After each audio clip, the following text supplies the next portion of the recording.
All right, everyone, we are back from our break. It is now time for the part two of the finale for Winter 2023. Yep. We gave out our cakes, our awards. We talked about some of the finales. Now it's time to do our countdown while talking about our spring list, and then we're out of here. Starman, even you ready? We Because ready? All right. Of course, we have our three honorable mentions. What's your third honorable mention? Starman, All right. as he has the Lupin book behind him.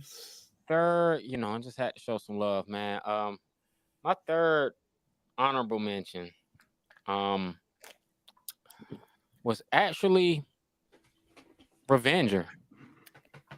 really? Okay. Revenger was my third honorable mention. I gave it to Revenger because that last episode was like, bro, this shit could have just been a movie. Like, it was a bad. It was like a sandwich. Like, it was an okay sandwich, right? You like it's nice premise. I like the characters in it. Um, they did this side thing about the art, and they never really deeply dived into his new life. Just kind of suffered over the mistake he made, and everybody questioned like why he get a second chance when somebody already bitten gold. We supposed to kill him, and they were just like, well, he's remorseful, bro. And dude was just like, got the Saint Jesus Mary, Mother Mary on his back. He's suffocating niggas. And you got this little, I don't know if that was a boy or girl. I don't know what he was. All I know is they just used the damn fish line and just choked motherfuckers. And that last episode when your boy just jumped across the cliff and sliced Buddy in half, that shit was hard as fuck. Off of that last episode fight scene alone, it earned an honorable mention for overall mediocre series. To give Revenger a score, I give Revenger a 6 out of 10. I mean, I'm sorry, 6 out of 10 or 3 out of 5. Okay. Okay. Ethan? Well, I'm sending something. Shipping. I rated Red Ranger quite higher than you. Actually, no, not quite higher. A few places. I gave it to the reincarnation of the world's strongest exorcist. I thought, let me qualify this. All my shows that I picked are 4 and above.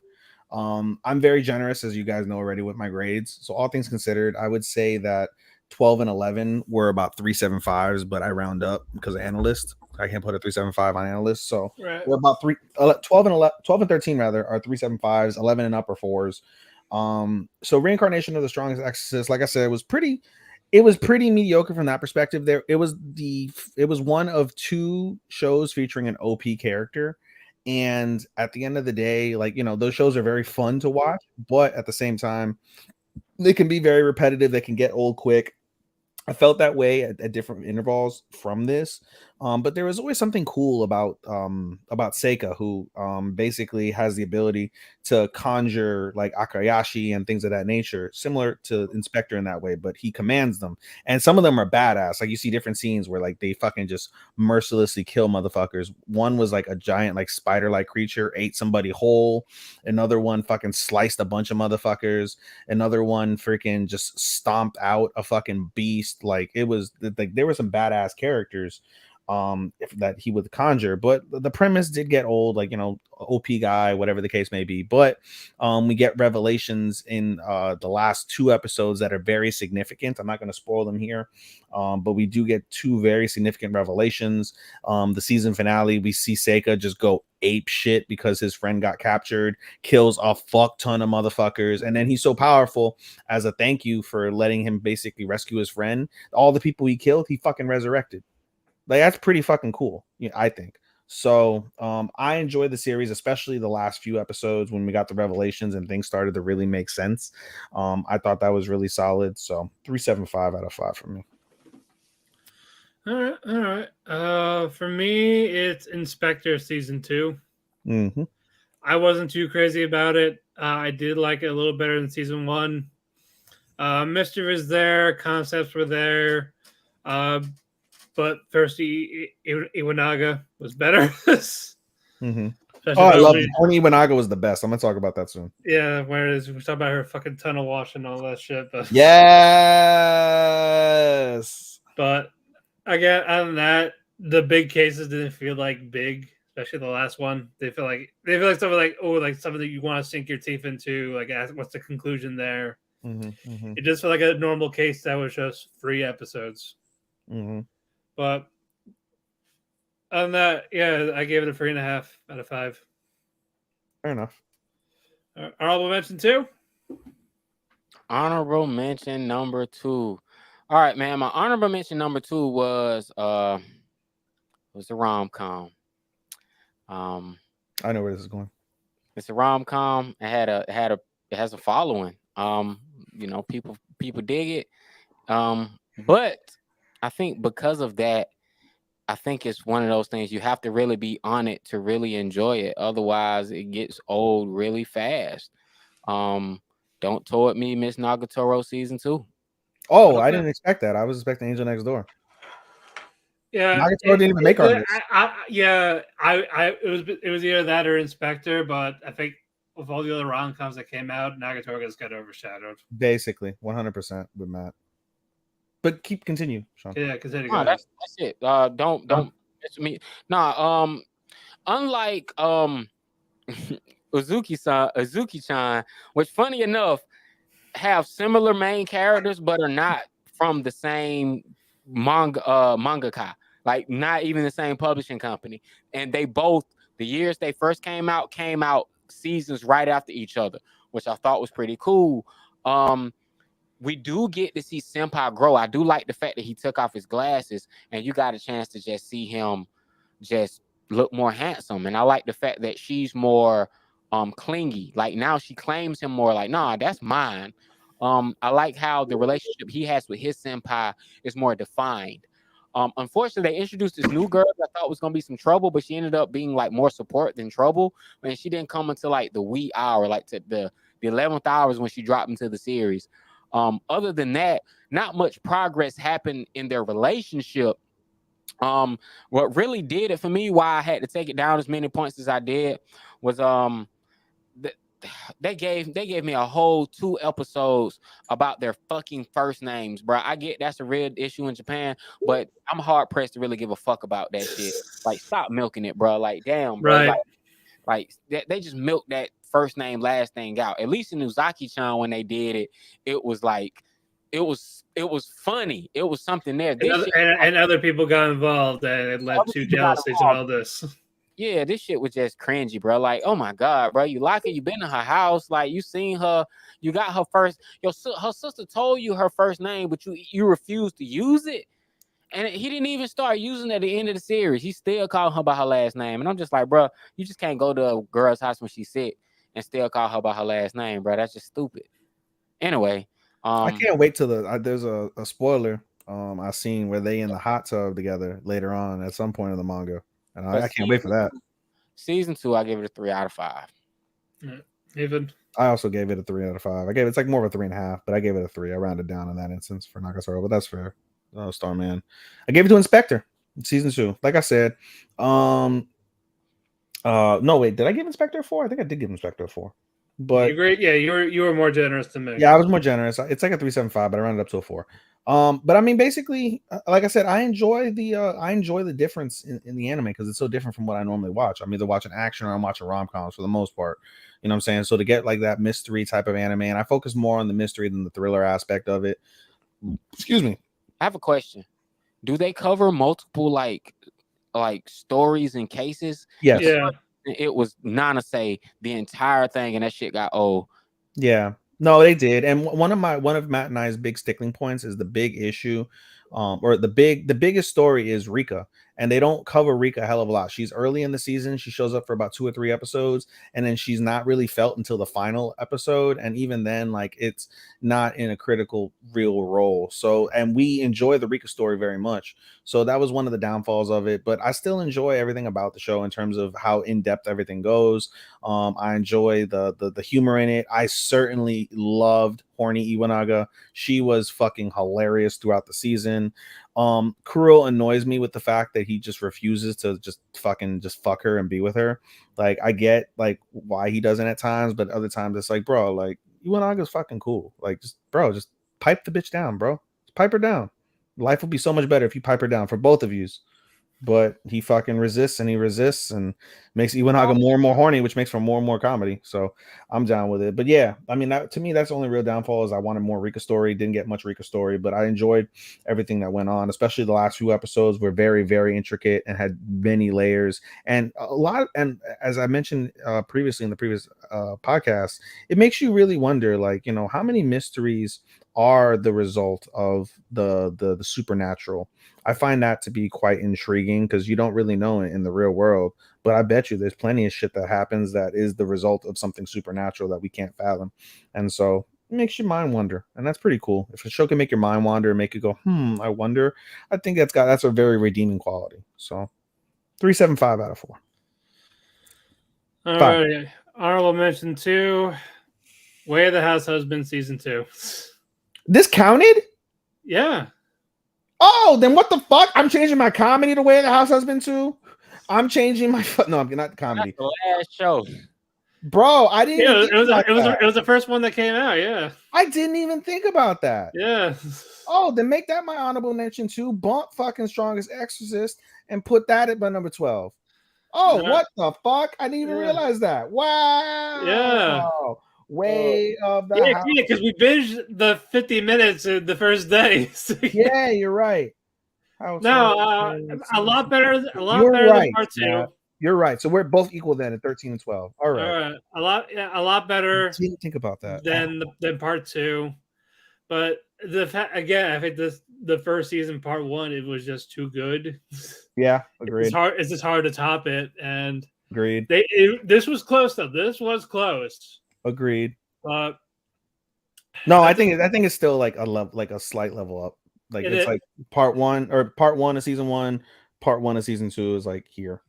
Yeah, and then in the season 2, yeah, but it's like here. Yeah, exactly. But it's just because the rest going up is when I get to the 10, it's 4 and up, but. It's hard because of all the shit I've watched. Yeah, we've all watched a lot of shit. And a lot of continuations. Yeah. Did not even think about Way of the House Husband. Thank you, Matt. I appreciate that. Yeah, 3 3/4 out of 5. What was your top honorable mention, Starman? Top honorable mention, man, was actually Tokyo Revengers. Tokyo Revengers season 2 to me, it's a little less than season 1 in terms of episodes. Mostly, first season was 24 episodes. Second season is only 13 episodes. I thought the switch to Hulu, where they would give us commercials, not even at the little cutting points. They just give us commercials whenever the fuck they felt like it. It ruined the experience. And on top of that, when I watched season 1 of Tokyo Revengers, I literally binged the first 13 episodes, and then I watched week to week the second curve of the season. Watching it week to week is not as good as watching it constantly and being able to keep it going. It cheapened the value of it. So it wasn't so much the production quality or the storytelling that I have a gripe with. It was literally the fact that I had to watch it week to week on Hulu. And honestly, I take away points for the fact that Disney held their breath on even releasing it to the last fucking minute. But yeah, honestly, I really like Tokyo Revengers. I think it's a dope show. I like the fact that because of the animation style and the art character design they chose, it stands out amongst its peers. I love time travel shows. My only beef is purely with the technical part about how it was aired. I would have much preferred to just binge this in English like I did the first one instead of watching it in Japanese. Because of that, I give it a 3.5 out of 5. So 7 out of 10. It's not bad. Yeah. Not bad at all. Ethan? First surprise of the day. I gave my top honorable mention to Ice Guy. I gave it to Ice Guy. I just don't like Himuru. I get all your points, Sean. I understand them. That's fair. I just never really loved Himuru. Love for Yutsuki. I thought the characters, the other side characters, Komori and Saejima, were really cute. what's his face? The really bright fucking guy. What's his name? I forget his name. The Phoenix. Yeah, the Phoenix. Katori. Yeah. Katori. And then I definitely don't remember his fucking senpai's name. Don't remember that name. But honest to God, I probably wanted a little bit more from them as well. I understand the focus is on Fuyutsuki and Himuru. That's fine. And I appreciated the fact that there were other romances involved that broke it up. I thought that was cool. But at the same time, I really wanted a little bit more. And so I'm hoping in season 2 we get that. At least maybe an episode dedicated to both of them. Or just an OVA, yeah. Yeah, something like that. I want a little bit more. And like I said, I'm big on confessions. I'm big on completeness. And so I understand Sean's point of like, hey, like fucking like they're dating without the title. Like it makes sense. I just wanted something more complete. And I felt that the other 2 rom-coms that are on my list that I certainly rated higher, I rated them very high, both of them. I thought I got a lot more bang for my buck from that perspective. Still doesn't take away from the essential beauty of Ice Guy. Doesn't take away from the OP, doesn't take away from the ED, doesn't take away from like just the comedy involved. Like I enjoyed it very much. I gave it a 4 out of 5.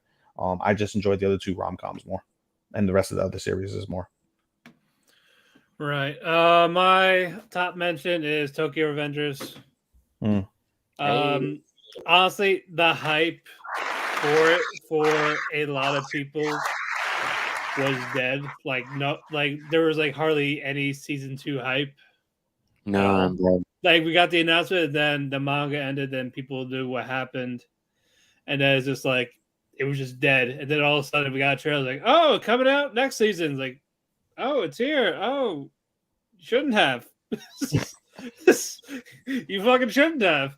But there was some good stuff. I feel like the time travel in the season felt like more like an afterthought in this. Like there was like not enough of it, or it was just a glimpse, except for the stuff with Mikey.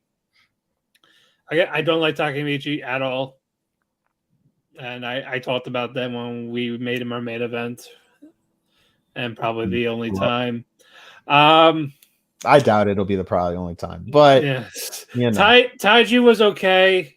When this series ends, I cared more about Hakai than when this series ends, Matt. I pray that we're still doing this show so we can main event when this series finally ends and you can launch on the finale. Sure. We'll see. No, we'll be around, but we'll see how the show goes. But it's 3.5 out of 5. Fair enough. All right, number 10. All right, class, a song. Got to read. All right. Now this is when things get interesting. Here. My number 10. Come on, I got to give a little bit of suspense, but I know we're in the clutch, so let me get going. All right, my number 10 was Trigun. Wow. My number 10 was Trigun. I'm not surprised a little bit from him. Trigun was almost an honorable mention if it wasn't for the finale. Honestly, it was the cutscene at the finale when they announced that that Millie would be joining the cast, and I'm like, thank God. All right. Trigun is by far the most controversial winter anime due to the CGI as well as its proximity to the classic. That's the original. Now, Trigun Stampede is more of a retelling than a reboot, but it deserves to stand by itself. Let me just say that. The anime took a lot of risks at every opportunity. And it's at least worth the watch. If you enjoy the OG, I think you should watch this one. Unfortunately, it lacks at least half of what made the OG good. First instance is Vash. Vash is dull. He's boring. He's just sad. He's just sad and remorseful. The original Vash had those components, but he had hope. He had joy. He laughed. He told jokes. There was comedy. The original Trigun. I hated that about the show. The original had comedy. It had comic relief. Like Vash had a personality, and you really got a chance to feel emotionally his battle of the weight that was on his shoulders, trying to turn the other cheek and love humans, while his brother is trying to get him to kill, and the depths he goes to not do it. So, I feel like Trigun Stampede should not have to compete with the original in order to stand, because it should stand by itself. It absolutely should stand by itself. But But what I will say, the biggest gripe for me overall was the soundtrack. The soundtrack was just bleh. Like the original Trigun, I hate to keep comparing it to it, but the original had Vash's theme. Vash's theme was this cool ass flute theme that you could not get out of your fucking head with the guitar. Doom, doom, doom, doom, doom, doom. Then the flute just hits and it just sets the tone. It was a nice Western. It fit that whole Western feel. This was just a sci-fi. Everything kind of happened around the same place. Um, um, Wolfwood was angry. He wasn't cool. This time he was just angry. Millie was cute, but she had no fucking spine. What the fuck is up with this drunk dude? I don't know, man. The CGI felt like it was a risk to do the CGI. If you enjoyed the original, I would say watch the new one. Try not to put them together because the OG Vash. That's the thing. They will. That's why they won't. The OG Vash is the OG Trigun is definitely a 9 or a 10, no matter how you slice it. This one, unfortunately, it stands with me 3.5 out of 5. Everything I loved about this series, you basically bashed. I wasn't feeling. We'll get to it later. We'll get to it later. And then they sliced it up. I'm glad it's gonna be another core to it though, so we get to see 12 more episodes. But they changed the jacket. The jacket was iconic. They changed the glasses. The glasses was iconic. They changed the hair. And I get you got to rechange these characters. And I like new Vash, but it was a lot to take in. Because it's just almost impossible to not compare it to the original. But that doesn't mean it's not good. I think if it wasn't Vash and you just told the story separately, it might still be a 7.5, but I wouldn't feel so guilty giving it a 7.5. I mean a 3.5. That's my number 10, y'all. Right. Ethan? I'm just blown away. It's all right. It's all right. It's all right. It gets worse, bro. I know. Number 9 is going to be fucking Angel Next Door. Watch. Well, what's your 10 so we can move on? My number 10 was Revenger. I really loved Revenger, but the more I kept hearing people talk about it and the more I really gave it thought, the more I had to keep bumping it down. But it still made my top 10. I enjoyed it very much. First and foremost, the blood and gore is fucking phenomenal. I absolutely love that about the show. And the show, it's a heartbreaking show when it all boils down to it.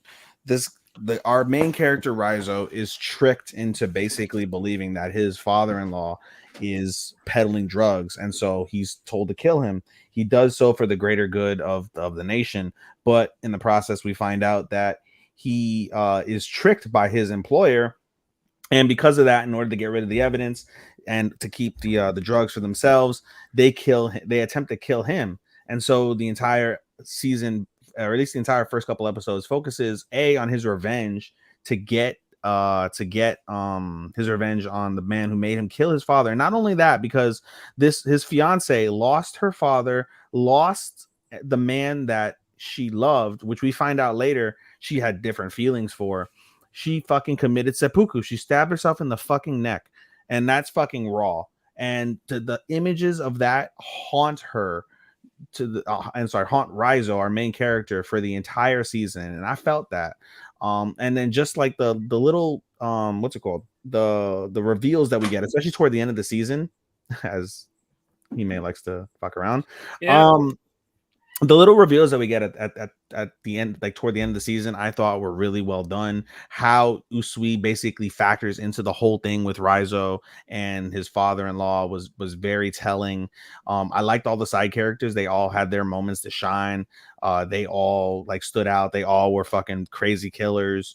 And just the idea of basically saving Japan from the depths and hell of opium, I thought was really good. From that perspective, I have no true complaints really over the series. I get Starman's perspective on it. That's fair.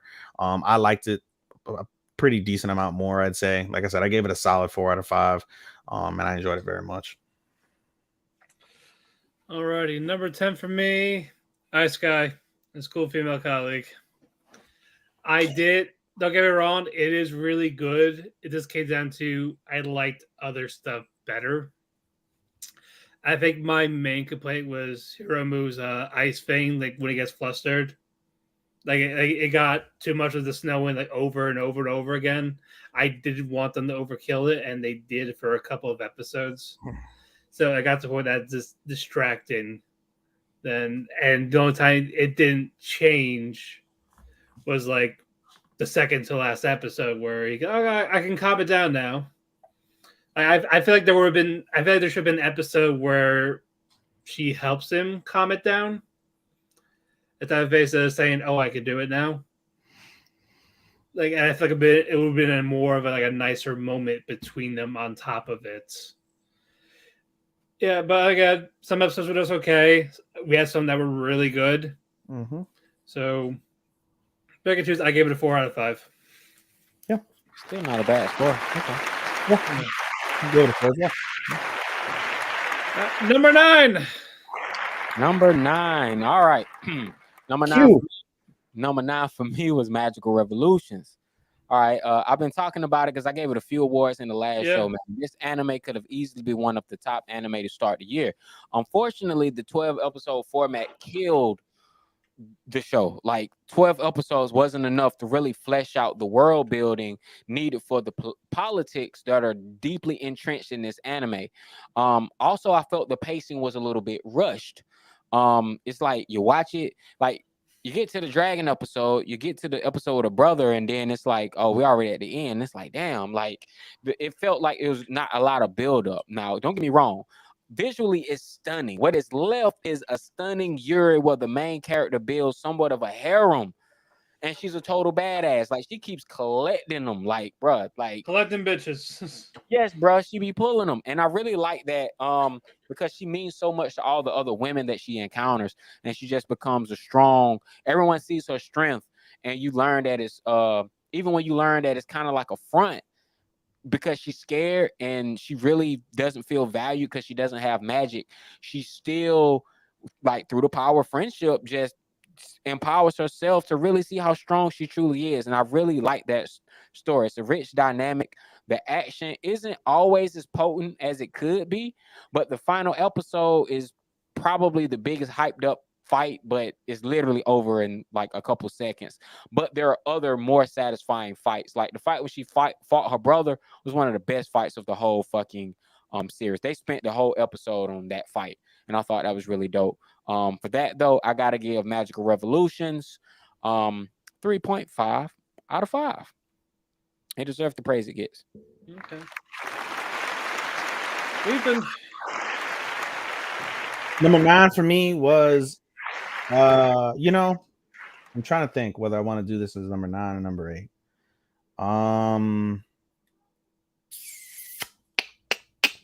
I don't know where I'm gonna stay with my 9. My number 9 is Eminence in Shadow. Okay. Yeah, I really liked Eminence in Shadow. I really loved how badass Homeboy is, whose name I'm forgetting because it's been so long. Sid. Yeah, Sid. I love how badass he is. It was a unique way how they switched it up in episode 1, how he was like this badass human, and then he went fucking basically crazy for himself and he truck-tuned himself basically into a fucking isekai. That made me chuckle, and there were many points in the series where I did chuckle. There were, as I think all 3 of us agreed, that there was a period in the middle of the series of the 20 episodes where it's kind of like, what the fuck, and it kind of goes sideways. And it's a bit off-putting from that perspective, but then it gets back on track, and I thought it did really well. I thought like the reveals and the aspects of that portion was pretty well done. Some of the girls from the character from his little harem I enjoyed very much. Some of them were okay. I really am invested, I would say, in the princess angle. She had to kill her father. She devoted herself to Shadow, and now she's getting rebuilt, born from nothing into something. I'm very much looking forward to that. Again, Sid is just a fun ass OP character. You can get behind. He's wicked in his own way. He's funny, although it did get a little bit old in terms of like him wanting to just be like a basic dude and like not want to do shit. Like, despite the fact he's OP, like I did get annoyed at various times with that. But that said, I enjoyed the show very much. I'm very much looking forward to a season 2 when it does come out. So I gave that a solid 4 out of 5. All right. Yeah, Evanescent Shadow for me at number 9. Wow. I enjoyed it a lot. There was a thing in the middle, like also they am I watching the same show? Like the vibe of it just deflated. But it did pick up. I love the stuff with Monday Man and that final fight. Jimmy no say. So that made me go like, okay, this is the actual show again. And I am looking forward to season 2. I know a lot of people will light up. We just call it is a granddaddy isekai, much like Mushoku Tensei. But I think I like Mushoku Tensei better. But regardless of this, there's a lot of fun stuff. Starman Forever ruined Sid for me. It's like, dude, what is he type of things. Like the girls were more like they're like the girls were better than Sid at times, but we don't get much of the girls. While Sid is just too much, wants to be too much of a background character. Is like in your face. It gets annoying in that aspect. But no, a lot of fun. I give it a 4. I give it a 4 out of 5 still, and I am looking forward to season 2. All right. Number 8. All right. My number 8 show. All right. My number 8 show was Ice Guy and his cool female colleague. I expect you to go a little higher. Actually. I did too. I was expecting this in your top 5. There was other stuff. There's other stuff. All right. You do that. I'll go let me. But what I will say about Ice Guy, no other anime lived up to his name or title like this one did. Also, as an adult, I haven't related to an anime as quite as deeply as I have this one in a while. Most rom-coms are backdropped in high school kids with adolescent issues, but this one being about working adults stands out.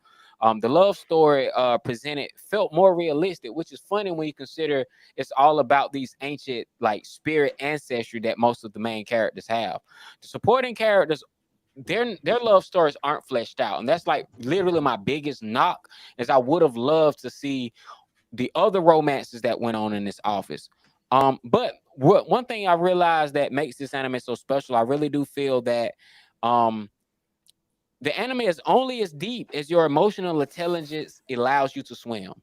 I feel like the more you can pull from it, the more you've been through, the more you can relate, the more you can kind of see the subtle nuances. Because to me, this was the deepest rom-com of the season. There was so many layers to each character, and each episode I learned something new. Like, so when I got to the episode where Himuro starts to freak out and he kind of pulls it in, he eventually he can like Nuemo, like the cat. He eventually can pet the cat because he learns to control his ice ability.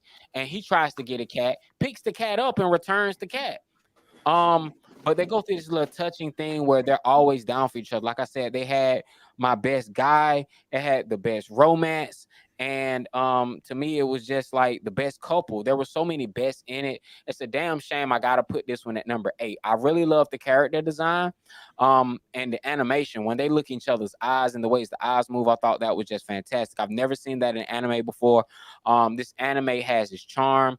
As though you said, Matt, that I guess for some people the snow anxiety thing gets old, but I liked it. No, it's just more of whenever he gets like mostly like when he's like excited or this anime really though felt like being in the wintertime. Like I enjoyed this anime most on days when it was like 30-40 degrees outside. When it was cold, I was drinking coffee and cocoa in the house.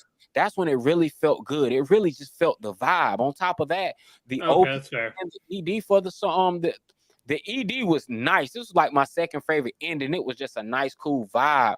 Like I don't know, grand opening, grand closing. It was a great opening. It was a great ending, and the anime that came in the middle was dope. I really love his sister. Like, you give me a chick that looks like Neo Queen Serenity, I'm always gonna fucking like it. Silver hair with the fucking buns. I thought it was really dope bringing her in, and then her and Fuyusuki being girlfriends, actually having a relationship. It was just so much to the series I love. I don't know how I ended at 8, but the series clocks in at 8. But with all that being said, Ice Guy and his cool female colleague, I will have to give this one a 3.5 out of 5. Really? You gave Ice Guy a 3.5. Yeah. All right, what's number 8 for you? Wow, I didn't expect that. That's pretty wild. Number 8 is Tokyo Revengers for me. I went a little bit higher than y'all. Okay. Again, we've been over a dozen times how much of a shitty character Takemichi is. There's no doubt about that. But again, just in terms of like the thrilling aspect of the show, the cliffhangers they leave you on, the various ways for those who haven't read the manga, the various ways and how the show could lead on is very intriguing. The backdrop, as I mentioned, I gave the Tokyo Maji Gang as the best group that's there for Takemichi, Chifuyu. Matt gave as best supporting boy. That made total sense when he laid it out. Talk about a down ass best friend, 1000%. Hina, even though she's stupid for being with Takemichi, she's still a down ass girl for Takemichi. You gotta respect that. Even though I think Yuzuha's hotter, but regardless, I digress. No, it's a good series that makes you go And in terms of like I would say this in terms of like getting your foot wet into thrillers. Tokyo Revengers is a very solid recommendation, I would think. I mean, and obviously there's way better thrillers. You have your ReZeros, you have your Erased. Those to me are like the top end thrillers that I've seen. You have your Summertime Renderings, high end type of thrillers. But in terms of just getting your toes wet in terms of thrilling, you can probably recommend Tokyo Revengers, assuming that somebody can get over how bitch made Takemichi is being portrayed, basically, or is portrayed rather. But no, I enjoyed the series very much. I enjoyed the cliffhangers. I enjoyed the action that was there. A lot of violence, a lot of back and forth fighting. And again, the show, even though, like I said, bad MC, it gives you something to invest in when it's all said and done. At least so far, you have a lot to invest in many of the characters, and that's always a wonderful thing when you can invest in multiple characters. When you're not just like, well, that guy's fucking useless, or why the fuck do I give a fuck about this guy and them interacting? Like, no, you have reasons to care about multiple interactions throughout the show, and I think that's very, very strong for an anime. So I gave it a 4 out of 5.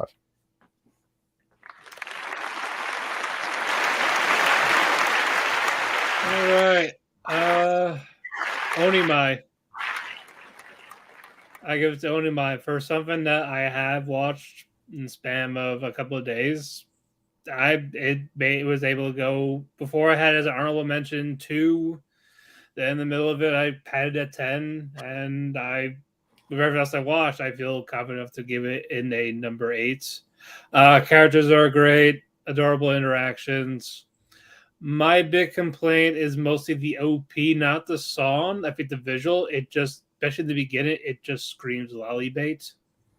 And I am not a fan of that. What?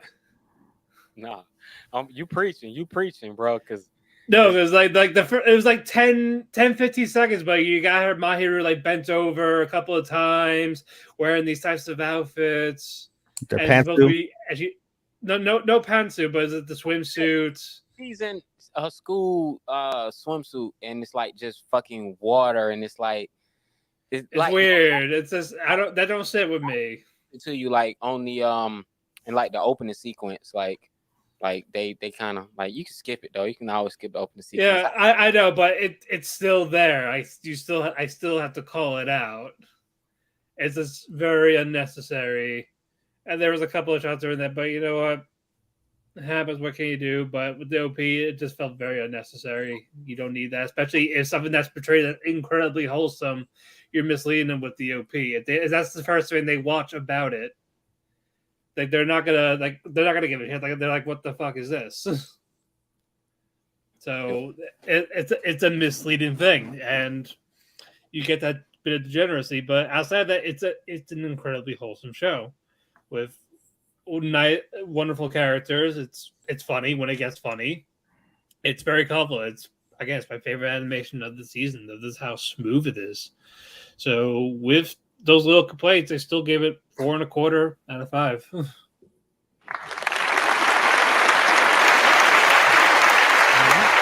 Number 7. My number 7 is Eminence in Shadow.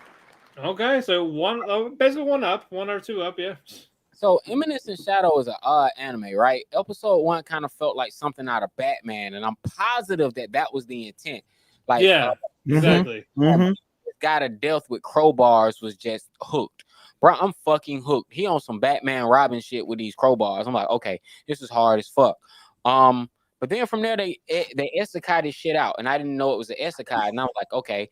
The opening for this one kind of faked me out. I really thought they were gonna be in like some kind of school setting. It was like, no, they are, but nobody from nobody is there from like the Shadow like Legion or whatever. Like, so what ends up happening is the anime is devoid of all harem tropes. Usually, when you get a main character who's OP as fuck, you get a harem. Every girl throws himself at him and he just collects them. They did the exact opposite. I like how he has absolutely no interest in nobody, but at the same time, I struggle to find when this series wants to take itself seriously. Like, I had some of the best fight scenes of the entire season, like, period. And I hated it was only 20 episodes and not the extra 4. They should have just did that, but maybe they would have ruined the pacing. The show never take itself seriously. I didn't know if this was meant to be meta or if it was meant to be a parody. But for any shonen fan, this is a must-see.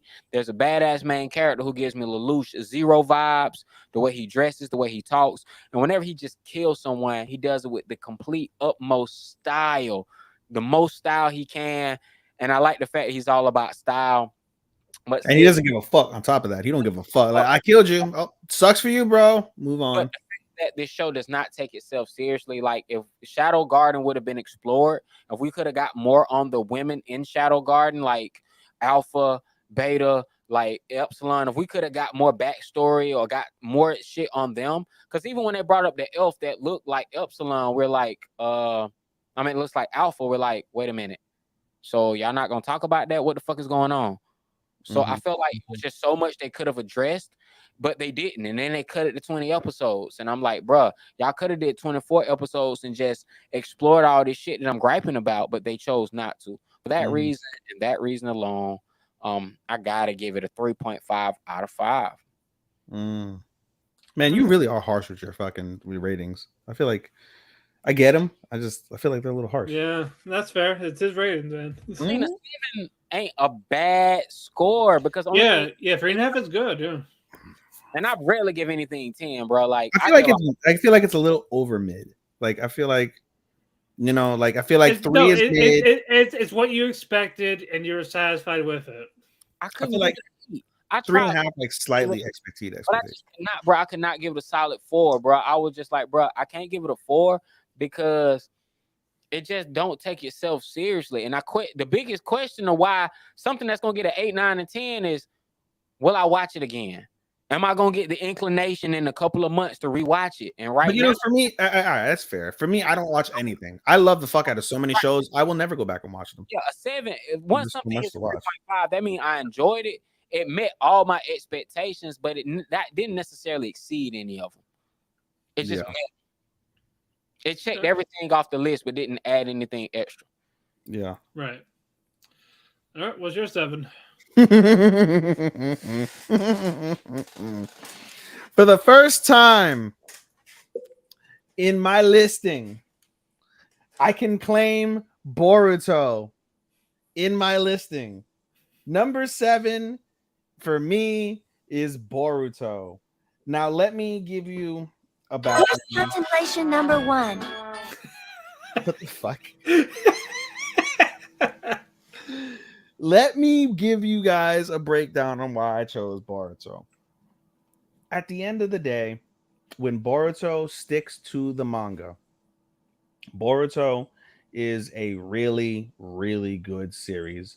Very, very underrated series. You're going to get your purists that are going to be upset that they've nerfed a lot of their favorite characters from the original Naruto.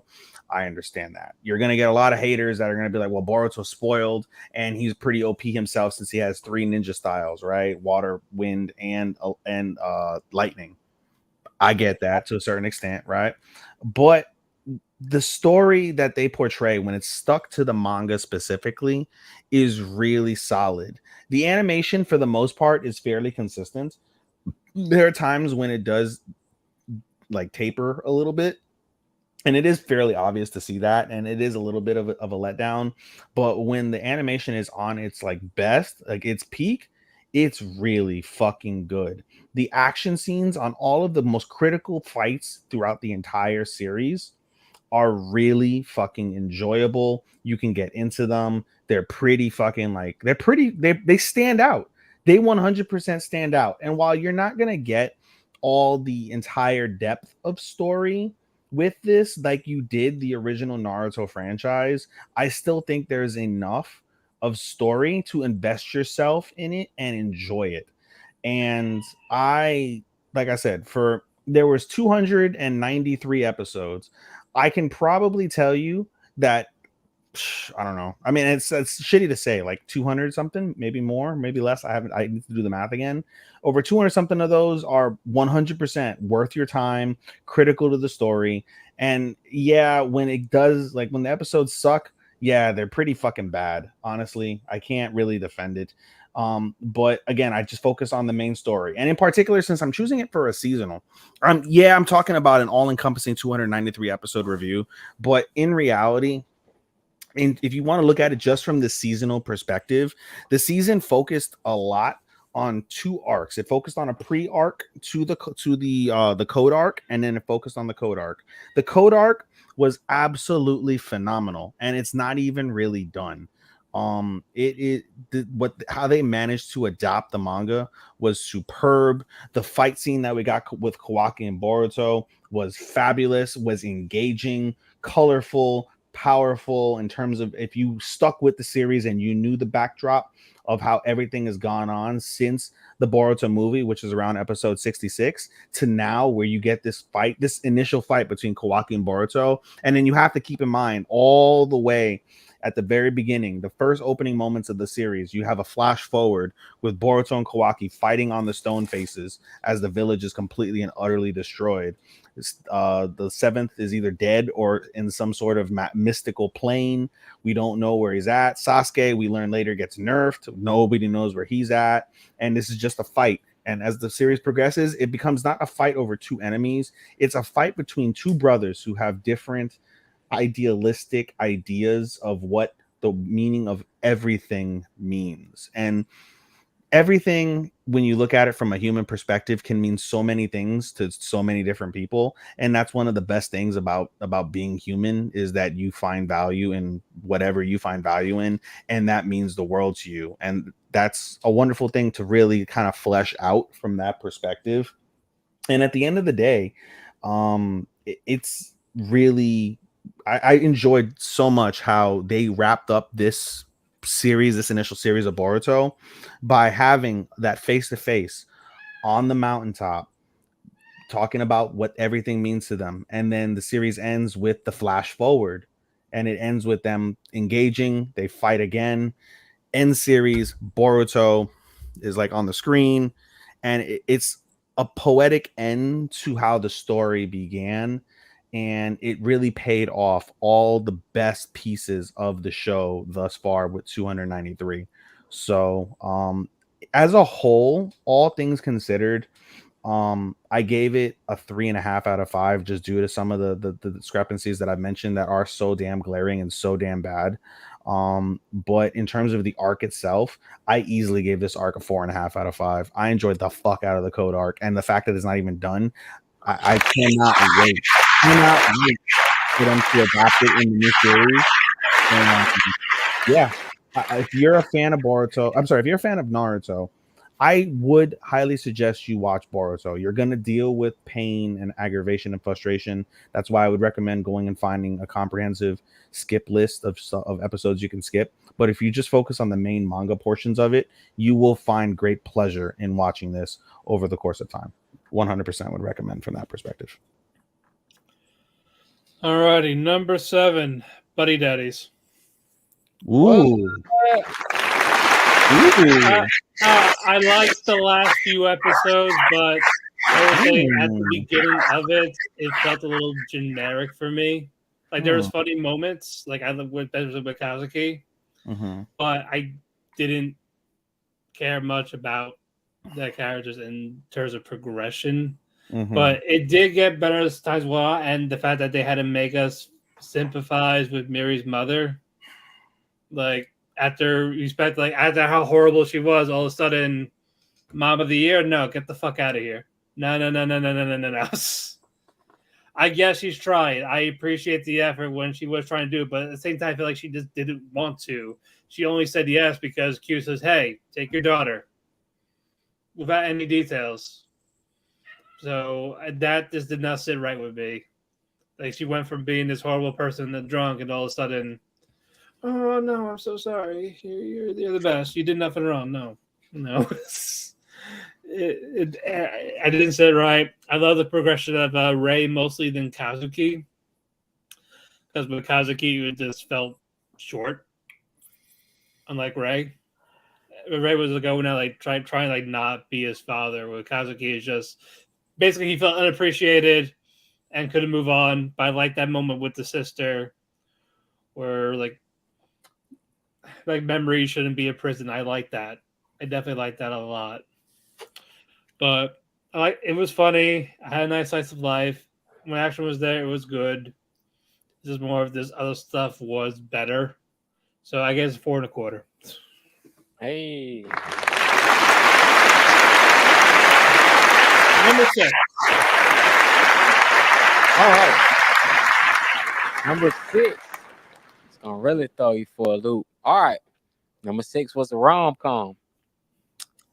It's a rom-com. And I enjoyed it very, very much. There wasn't many rom-coms this season, but I think this was one of the honestly, since I'm ranking it so high on the list, there was no rom-com.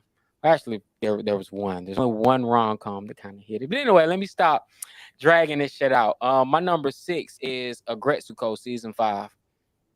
Okay. All right. Netflix. So Angel didn't even make his list. Angel didn't even make his list.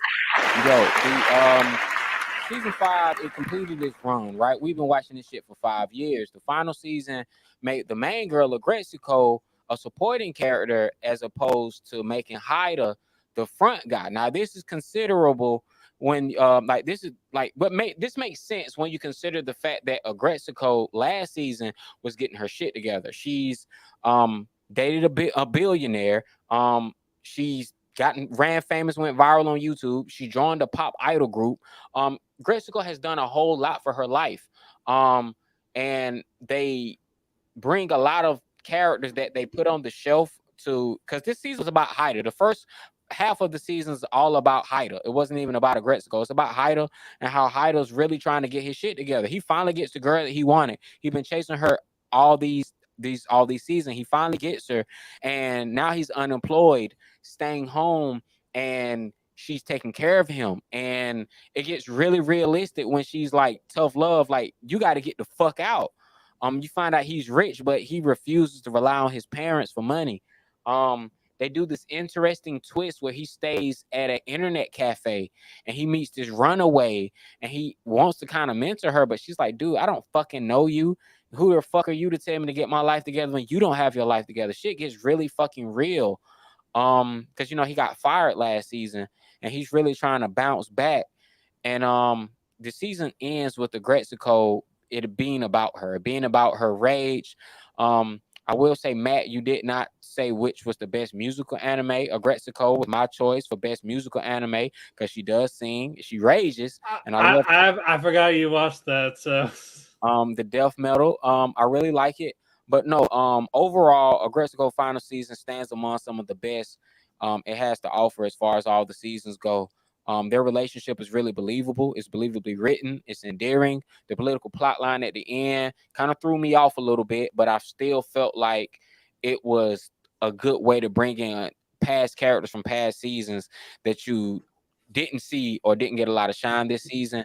I will say it felt kind of rushed to be the last season. It didn't feel like this was supposed to be the ending. I don't think this is the ending that Agretsuko deserves, but this was by far a fantastic season. I don't want to spoil it for those who haven't seen it, so you just got to watch it. But it's absolutely my first 4 out of 5 of the season.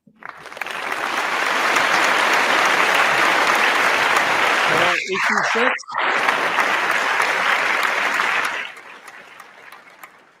It's on you, Ethan. Sorry, I was looking at a picture of Tomo's tits. Bruh. Is that your 6? No, it's not. It's not my 6. My number 6 is 2 Year Eternity season 2.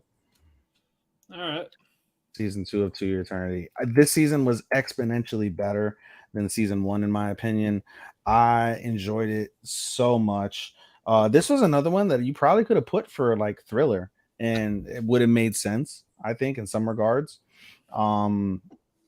I enjoyed the struggle that Fushi had to deal with, and him overcoming that. I enjoyed the emphasis that they put on the background characters and the story that they gave them, and the struggle that they all basically endured during their fight with the Knockers. I was a bit off put at the beginning by Bon. I thought Bon was really fucking weird, super fucking weird, but he grew on me over time, and he honestly probably, if I didn't pick freaking I don't even remember who the fuck did I pick for my fucking supporting boy, Bakugo. I honestly probably would have considered Bunshin, because I believe you picked him last season, if I recall correctly, right? Yeah, I would have probably considered picking Bunshin as my supporting boy, because he really stepped up and stepped out. It was really solid from that perspective. I just, there's something about 2 Year Eternity for me though that just like it doesn't. I don't love it. Matt, you probably have it higher or close to this. Which is totally fine, but there's just something about 2 Year Eternity that just doesn't like click with me. But in terms of everything that it provided in comparison to the rest of the seasonal shows thus far, I thought it was a really good smash hit for me. I'm not, quite frankly, looking forward to season 3. I understand that they're talking about doing the modern arc, but I don't know where you go from here, truly. And you've read the manga, right, Matt? No, I know of it. You know of it, so you already know some of the twists that are going to happen. I don't, but I don't know how I'm going to love the third season, so I'm not particularly looking forward to it. 100% I'll watch it, but I have really low expectations, and I don't know how they'll meet them, quite frankly. But no, the series was enjoyable for what it was. I thought the way it ended was very perfect, so that's why I'm not looking forward to that season 3. But that said, I gave it a solid 4.25. Okay. Out of 5.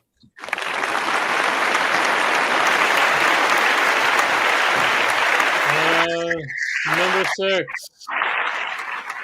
Tomo. No, there was nothing wrong with it at all. I enjoyed it very much. Again, it's just more of other stuff was better for me. Mm-hmm. But this is definitely a rom-com I could definitely recommend for people. And it's definitely funny. Misuzu, despite being a little too much sometimes, she does play her part well. I love Carol. Tomo grows on you. June has good character progression. It's satisfying. I very much enjoyed the finale of this. Before it was like first they did the I love you. We thought that was it, but it makes sense as to what happened in the finale when they were going out, getting that father's blessing in a judo fight per se, and get it just to make it seem like they were almost on equal leveling June and Tomo. So that was good. But yeah, 4.25. All right, before we continue, the ones that are continuing over, like Vinland, Kubo, Misfits, and Nier. If they finished in this season, where would you place it? Where would you place them? I mean, it's hard. Just the numbers. I mean, it's hard. Like okay, the numbers right now.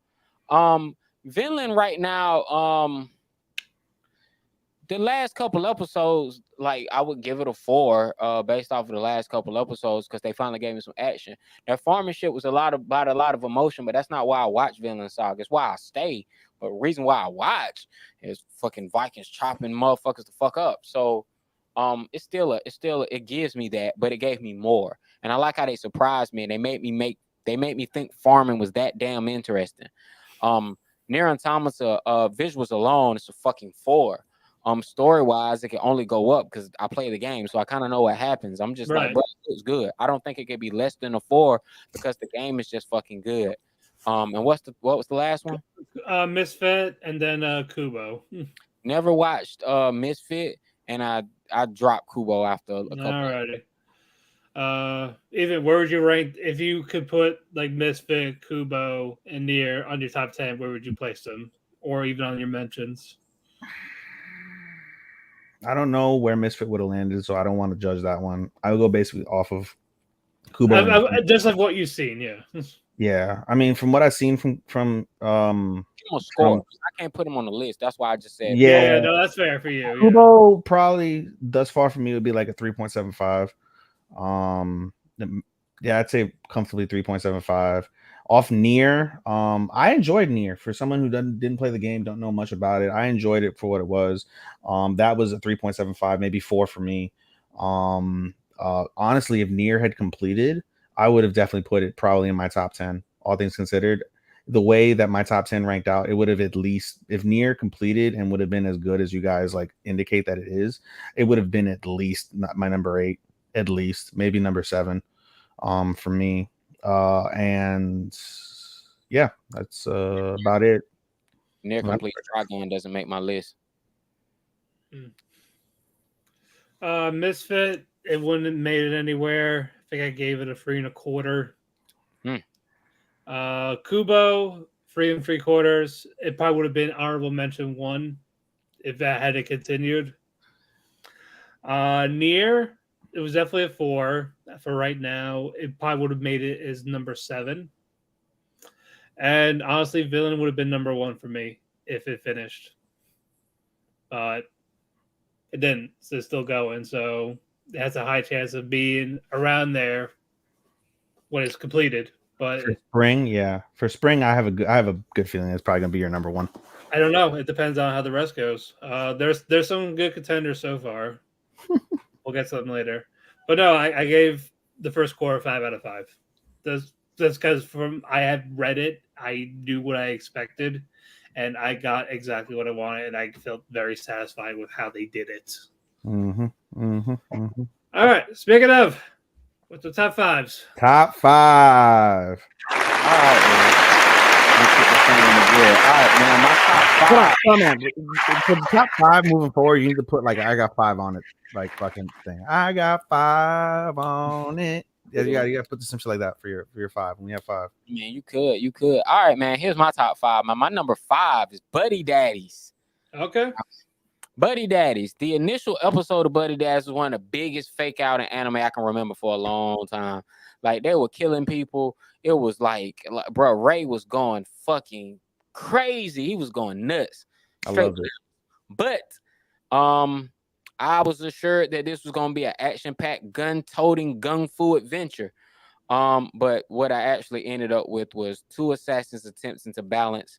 I thought they were going to be balancing work and fatherhood. No. It was a story about friendship, family, and sacrifice, man. This anime morphed into one of the most endearing, heartstring pulling slice of life I've seen.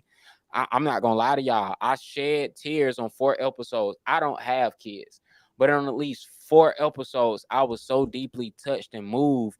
Like I got feels. It was like, damn, man, my eye, something in my eye, bro. Like, damn, boy.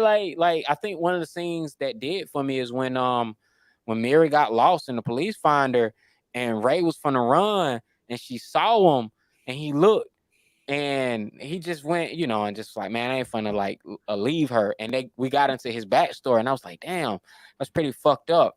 When you find out her mom she was a straight hoe who was strung out on drugs and was getting pimped out, and she ain't had no life with her mom, and that was just really sweet. And then we seen what happened to her by the end. Man, it was so many opportunities that they had to pull my heartstrings, and every opportunity they did. And for that reason alone, I was emotionally invested. The soundtrack, like I said, the ending theme was my favorite ending theme.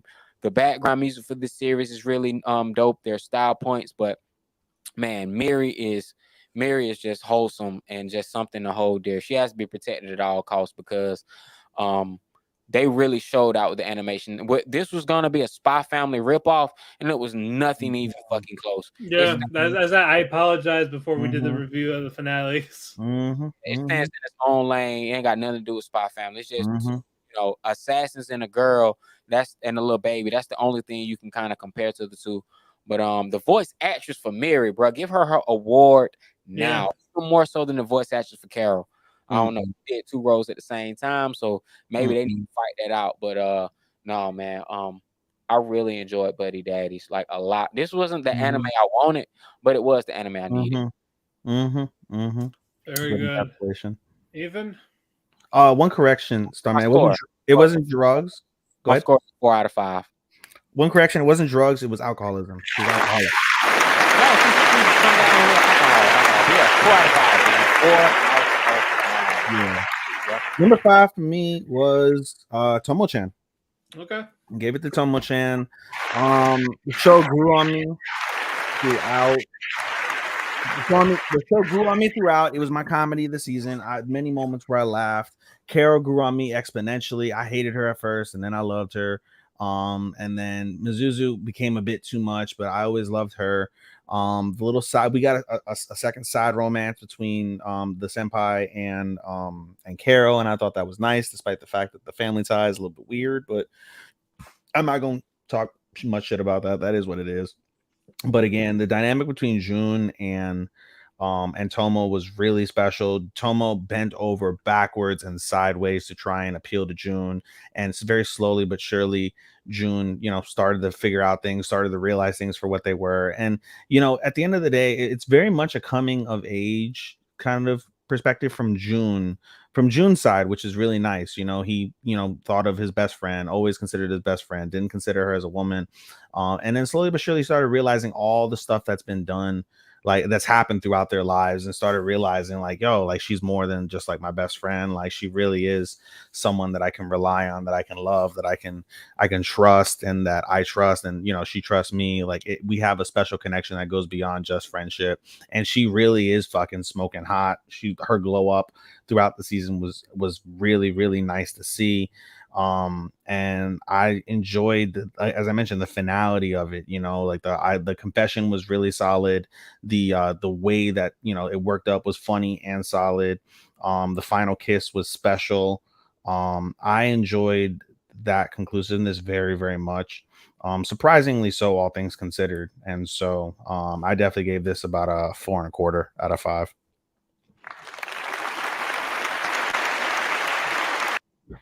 All right, number 5, 2 Year Eternity. So we flipped our 5 and 6s. Yeah, pretty much. If it wasn't for how slow the first 5 episodes were in the beginning, it would have been a little bit higher. I can say that for sure. I love Bonchan. One of my favorite supporting characters. I like the drama when it was there. This between Fushi's humanity and being an immortal being, that little struggle of it. Kohaku was he was annoying at times, but at the same time he also served a purpose with the Guardians, and just despite ending it, he did end the Guardians in that regard, because he was like the last incarnation of what's her name. But second half was a lot better for sure.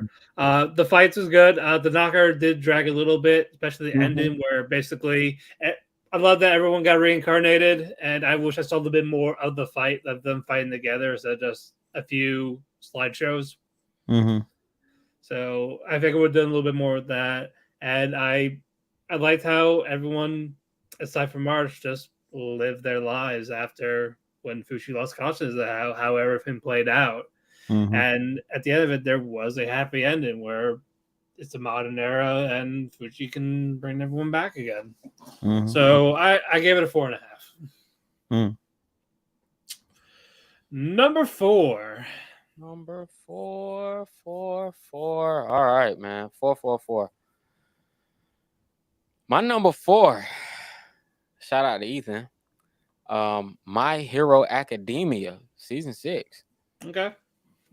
Part 1 of season 6 demonstrated why My Hero Academia is one of the big 3 for this generation. The storytelling was the best the series has ever done thus far. The consequences were real. People die. Things get dark. In part 2, things get extra dark. I'm talking about extra dark. We see character growth in spades. Don't get me wrong. I don't, you know what? I don't hate Bakugo anymore. I used to hate him. I couldn't stand him because the billion and he was always yelling. And kind of like Vegeta, they set the bar so low for the character that just 1 inch of character growth is immense, because for every season they gave us the same thing, same thing, same thing. So I wasn't holding my breath for him to actually become someone I could warm up to. But I kind of like him now. I kind of like him way more than I did. I was president of the Fuck Bakugo fan club, and I've since renounced my position. I'm like, bro, I kind of like this nigga now. He kind of cool. But Dark Deku was a treat. It lived up to the hype. Unfortunately, the internet and their hype spoiled it for me. There were no surprises with the second part of this season. Everything got spoiled. Like Lady Nagant, the fight, the speech from Bakugo, everything from Deku. Like, I was watching it dubbed. They didn't simply dub it like they did Tomo. I had to wait 3 weeks for the dub. So I'm behind, and I honestly just watched it in Japanese the last 3 episodes, but internet kind of ruined the experience for me, and that's why I got to give it a knock or two. But if I'm judging the whole season, I would rank this higher. But since I'm only judging the last 12 episodes, because that's what aired during the fall, what's aired during the winter. Since I'm only judging what aired during the winter, it's a 4 out of 5 for me. 4 out of 5, but I greatly enjoyed it. Some of the best, like Dobby's dance was like one of the best. That was like one of the best bits I've ever seen in anime. Like, Yeah, that was so solid, so solid. Yeah. But yeah, man, last season, I think this is my favorite season of My Hero by far. After he talked that shit, saying like, "Oh, the other season was the better season." I don't know what you smoking on. Season 4 was it season 4? Or was which one? I forget. Season 4 I think it was. He said, you said that like right after the you said at the beginning of the winter season, bro. I ain't seen no episodes yet, so I was like, bro, like I can't. The last season, and don't get me wrong, part 1 was better than part 2. Part 2 slowed down. Yeah. And when he got the class, I ain't gonna lie, it was him versus the class was a lackluster fight. Him versus he was so worn down, but I get it. Yeah. Him versus Lady Nagant was him being Spider-Man, him being Batman, him being Superman. Like, I like how they really paid homage to all these American superheroes. I like, bro, you can't have a move called Detroit Smash. Ain't no Detroit, Japan. Ain't no Nagasaki, Detroit. Ain't no Osaka, Detroit. Nigga, like, no, cut it out. Ain't no St. Louis in Japan. Stop it. Name them shits after something over in Asia, bro. Cut that fuck out. Then y'all gonna give me this fucking very right-wing looking somebody out of Fox News, Stars and Stripe, bro. I swear she looked like, remember Dexter's Laboratory when they did the side story about like the Super Friends, like the Amazing Friends or whatever the fuck they were called. She looked just like them. But anyway, I really enjoyed it. 4 out of 5, man. 4 out of 5, My Hero. Great world building. Number 4 for me is Buddy Daddies. Okay. I'm proud of you. You ranked it higher than me, and I didn't think you was gonna do that. Dude, like, I'm the number 1 hater of loud, annoying children in anime. I absolutely love quiet, reserved children in anime. I guess I get that. Kids, I get it. Because you know what, my opinion is scored because of how much I loved Ushio from Clanad. She is my premier A1, like the ultimate like little child in an anime that I've seen, and I just I fell in love with all of her struggles, her pain, her growth, her happiness up until the end. And I said she's fucking sick. How much energy can a sick child have?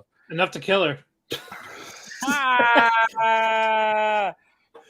You guys are so rude. So rude. So rude. But no, as Starman said, you definitely got a big swerve when you're like, oh, you're gonna see lots of guns and killing. And no, it was about fatherhood, about family, about growth, about maturity. and you most certainly get that as we've already said multiple times with Kazuki and Rei. The growth that they experience together over the bond and love of a child is absolutely something that cannot be really expressed with all the words that we have on here. It's a really, really special anime to watch. And again, the best anime that I love are the ones that I can relate to. I'll obviously talk about the one other one that we'll get to momentarily, but in terms of just my life, from my perspective, in terms of dealing with children, and it's like, like seeing that like growth and to see the capabilities and to see the work that goes into adopting basically a child that isn't yours, and learning to love it and care for it and be there for that child, because of the fact that there's just an innocence that Mary exudes that is unfathomable. Her innocence and her pure joy for life and her father's radiates so hard through the screen that it's impossible not to love her. I can't express to you like the just what that means in the grand scheme of things, and it really puts life into perspective from my side, at least in terms of how I deal with my circumstances revolving, old girl and her children and stuff. And it really makes me wonder, it really makes me think, and really, makes me open my eyes to different possibilities surrounding, women with children that are so plentiful, especially at our age, when you don't find many women at all that are single with no children. So it gives you an entirely new perspective. But just in terms of the growth, it is just phenomenal. The ending is one of the most pure and wholesome endings that you can get from a show. I was very taken aback by it because it was so conclusive and so nice and so sweet. I absolutely adored this series, and it was probably my. Did we? I just thought about it. Did we do surprise of the season for the We kid? did. I what did I put for my surprise? Trigun.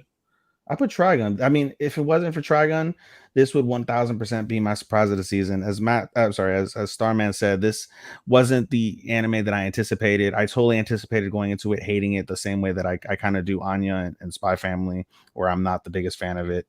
But I was so proud to be so wrong with this.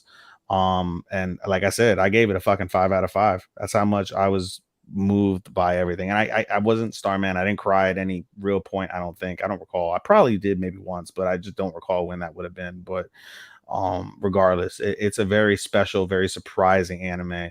And 1000%, if you are someone who adores children, adores growth and family, and fighting through demons that have affected you in your past life, 1000%, I would definitely recommend this show for you, because you won't go wrong with it whatsoever at all. It'll be 1000% worth your time, and it was a pleasant surprise. As Starman said, it wasn't the show that I thought I was going to get, but it was 1000% the show that I needed. That was a great way to encapsulate what this Buddy Daddies really was. Okay. Respect.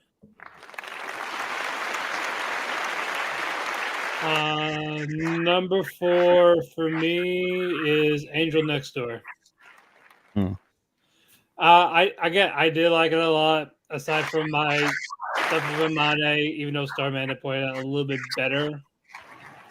Okay, he was not my best boy, and he kind of said why in a way that made sense.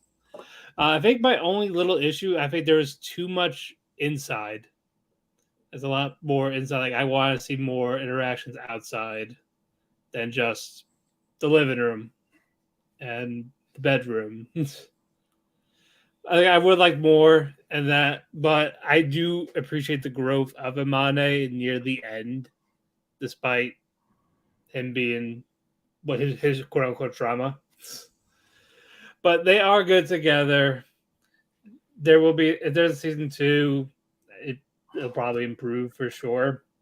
I know they did skip some stuff in the light novel, but according to my friend, it wasn't as important. Not much got carried over. I like the romance feel of it. Mahiru is, again, she is a waifu type material. I just wish a little bit more of Amane like picking up some of it. Even though she was, she told him like, hey, sit down, relax. just sometimes just no, fuck that. like something like stuff to do stuff together instead of just having one person do it. Because sometimes, yeah, something more or less, but sometimes they'll appreciate it more if they do it, if you help out despite them saying no. I think that's growth a little bit more than just saying, I got it, and then you just go, okay. But there were some funny parts, and that is an enjoyable series. It is an enjoyable rom-com as type of thing. So 4.5. Hey. Number 3. Number 3. All right, now we get down to the top 3. Yep. All right, raved about this anime enough. I'm just gonna cut straight to the chase. My number 3 was Onimai. All right. Onimai caught my eyes because of the character design. The animation and production style reminded me of Panty Pony Dash and Lucky Star. Those are series that I really come to love. The comedy, I expected it, but it exceeded my expectations. It was way more funny than I really thought it was going to be. It served a lot of moe vibes. I was blindsided by the heartwarming wholesomeness that this series had. There was a little bit of Yuri, that never hurts. The anime is not without, I say, justified criticism. Because there was some uncomfortable moments in this series. There were some cringe, lolicon shit that takes place that really pulls it away from it. One thing that will distract from it is I'm glad I went into this anime blind. Like, I like Rama 1/2. I think it's a dope series. I think I've always found that trope to be funny, and I like the play on the trope. So Rama 1/2 and this is a similar trope, but I guess with today's politics, a lot of comments that I seen, people really brought like identity politics and really serious out. A lot of people took it a little too seriously, and I can't fault them for that. So I won't go into it like deeply on that level, but I really do appreciate like my hero just really going it's like my hero's sister, like, just nah, I'm gonna just do this shit to you. You ain't got no say in it. Boom, here you are. Now you a girl, you got to deal with it. All to spend time with me. Yeah, it was just like, no, like, cause she loved her brother. Like, he was in his 20s, he dropped out of school, he was home, he wasn't doing shit, and she comes and says, you know what, you ain't like, no, I want to give you a second chance at life. So like Life, where he gets a second chance. He's younger, but now he's a girl now, and now it's a completely different life. So I like how, he goes from he to she. I think it's really cool in that sense, because it's funny. Every gag is not serious the fuck out. So I like the fact that I was able to laugh at every gag, because he's trapped in his body until he gets to the end and he's like, you know what, bro, give me round 2, sign me up again. This shit was fun. And I thought that was really cool. But what really seals it over the top is the animation. But if you've seen if you like Princess Jellyfish, if you like Maria Holic, if you like things like that, I would say definitely check it out. It's in a similar vein, but it's just as good with the story that it's trying to tell. I think the one thing that does sour it are the people who want to over politicize the show and won't take it for what it is. As far as the comedy, I like the comedy, the lolicon shit. I can definitely deal without it. Shout out to the editors and the people who censored the fuck out of that shit. I didn't like it, but will I watch it again? Yes. Will I buy it on Blu-ray? Absolutely, man. This was a like I said, it reminds me of 2 shows, Lucky Star and Panty Pony Dash. I love the animation. I think the director from Panty Pony Dash, I think the animation director for Panty Pony Dash was like one of the assistant directors on this show. Don't quote me on that, but no, man, it was a really good vibe. Onimai was a whole fucking vibe. You will win me over with a visual stunning show anytime, except top OP Destiny. That I don't give a fuck how good that shit looked. That shit was just terrible. Mid, yeah. But yeah, Onimai. That's my number 3. All right.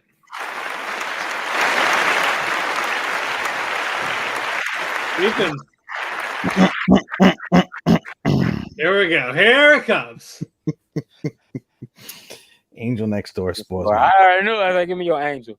Yeah, buddy. So we've gone over a bunch of times, a bunch of ways why I love this show.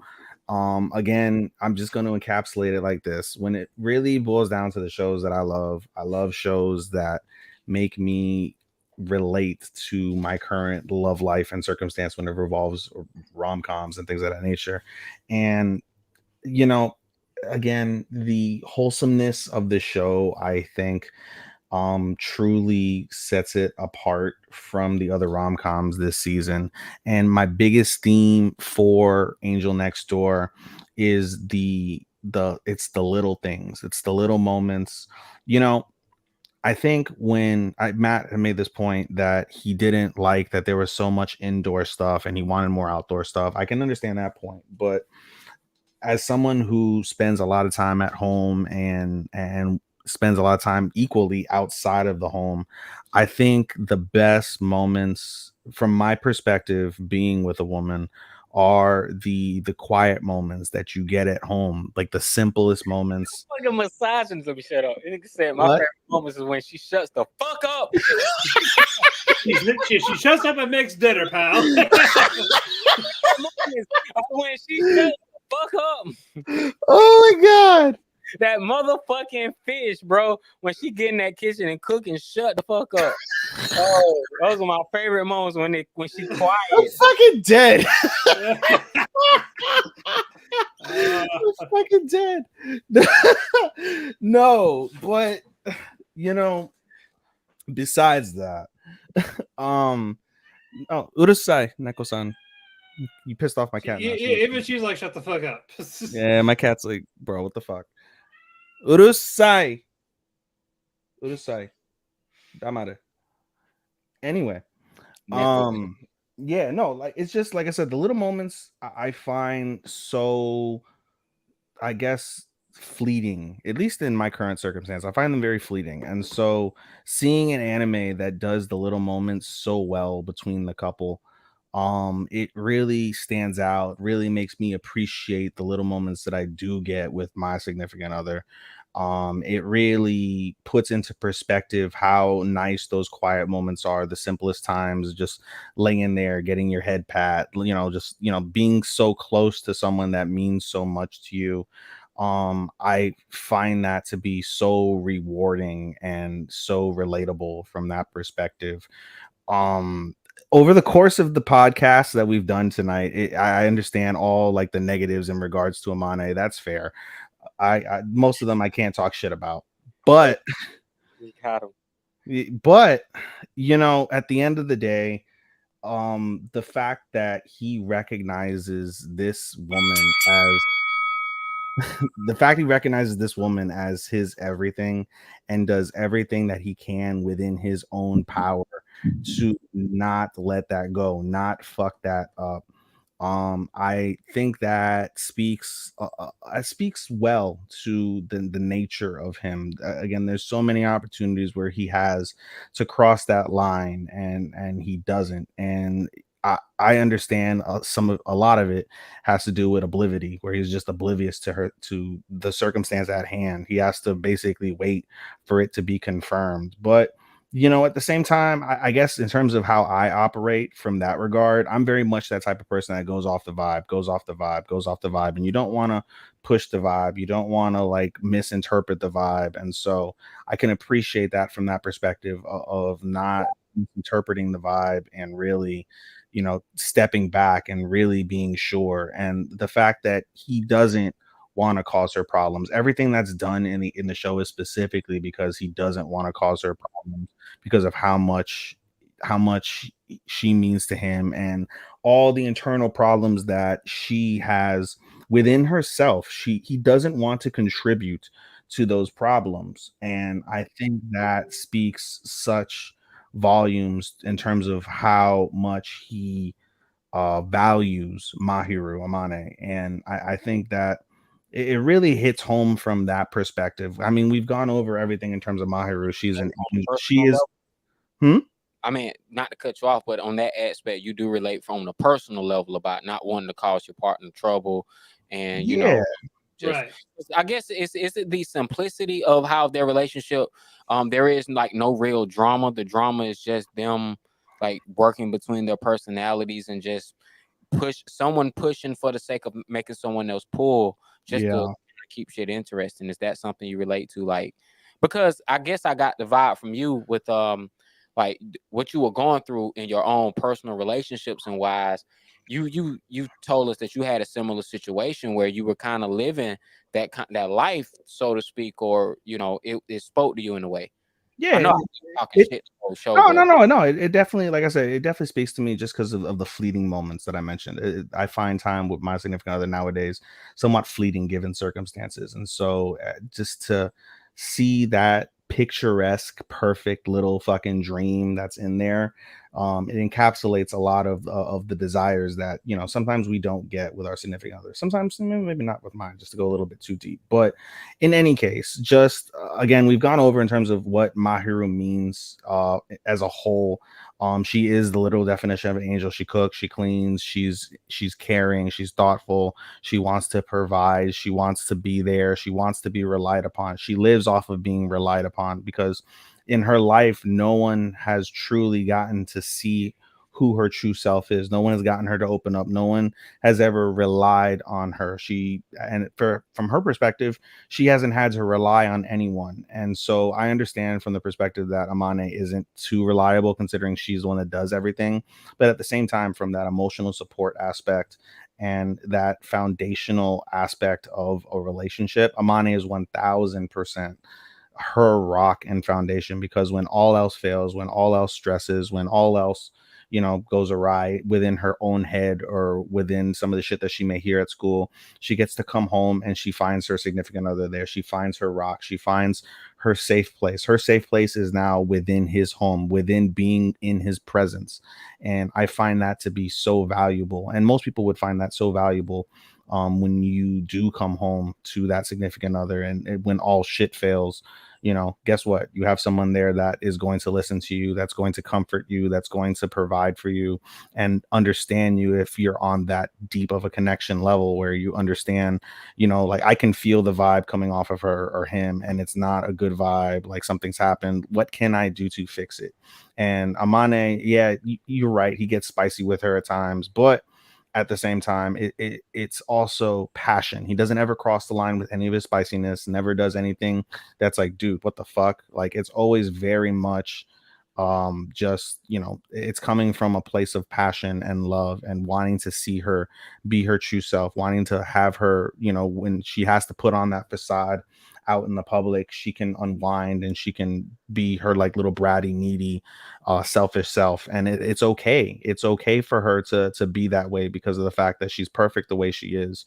And for all the stuff that we can always say about anybody that we're dating, all the little things that you want to change, all the things you wish were different, all the things that if you can combine all the different bitches in your life that you've had, you have this perfect bitch. But it's not the way that it works. And so when you really hone down to that level of their acceptance for each other, for all their faults, through all their moments, through all their little things, that little nuances that make them tick, I find that it's very truly encompassing of the fact that they're able to be connected to each other through those little nuances and little subsidies within their entire universe, which is encapsulated amongst just themselves in that house, on that couch, and just living a life that neither one dreamed that they would live from the opening sequence. Whether you have Mahiru dealing with the fact that she's completely alone and she has abandonment issues and she doesn't have a family that's ever loved her, and you have Amane for all of the weakness of his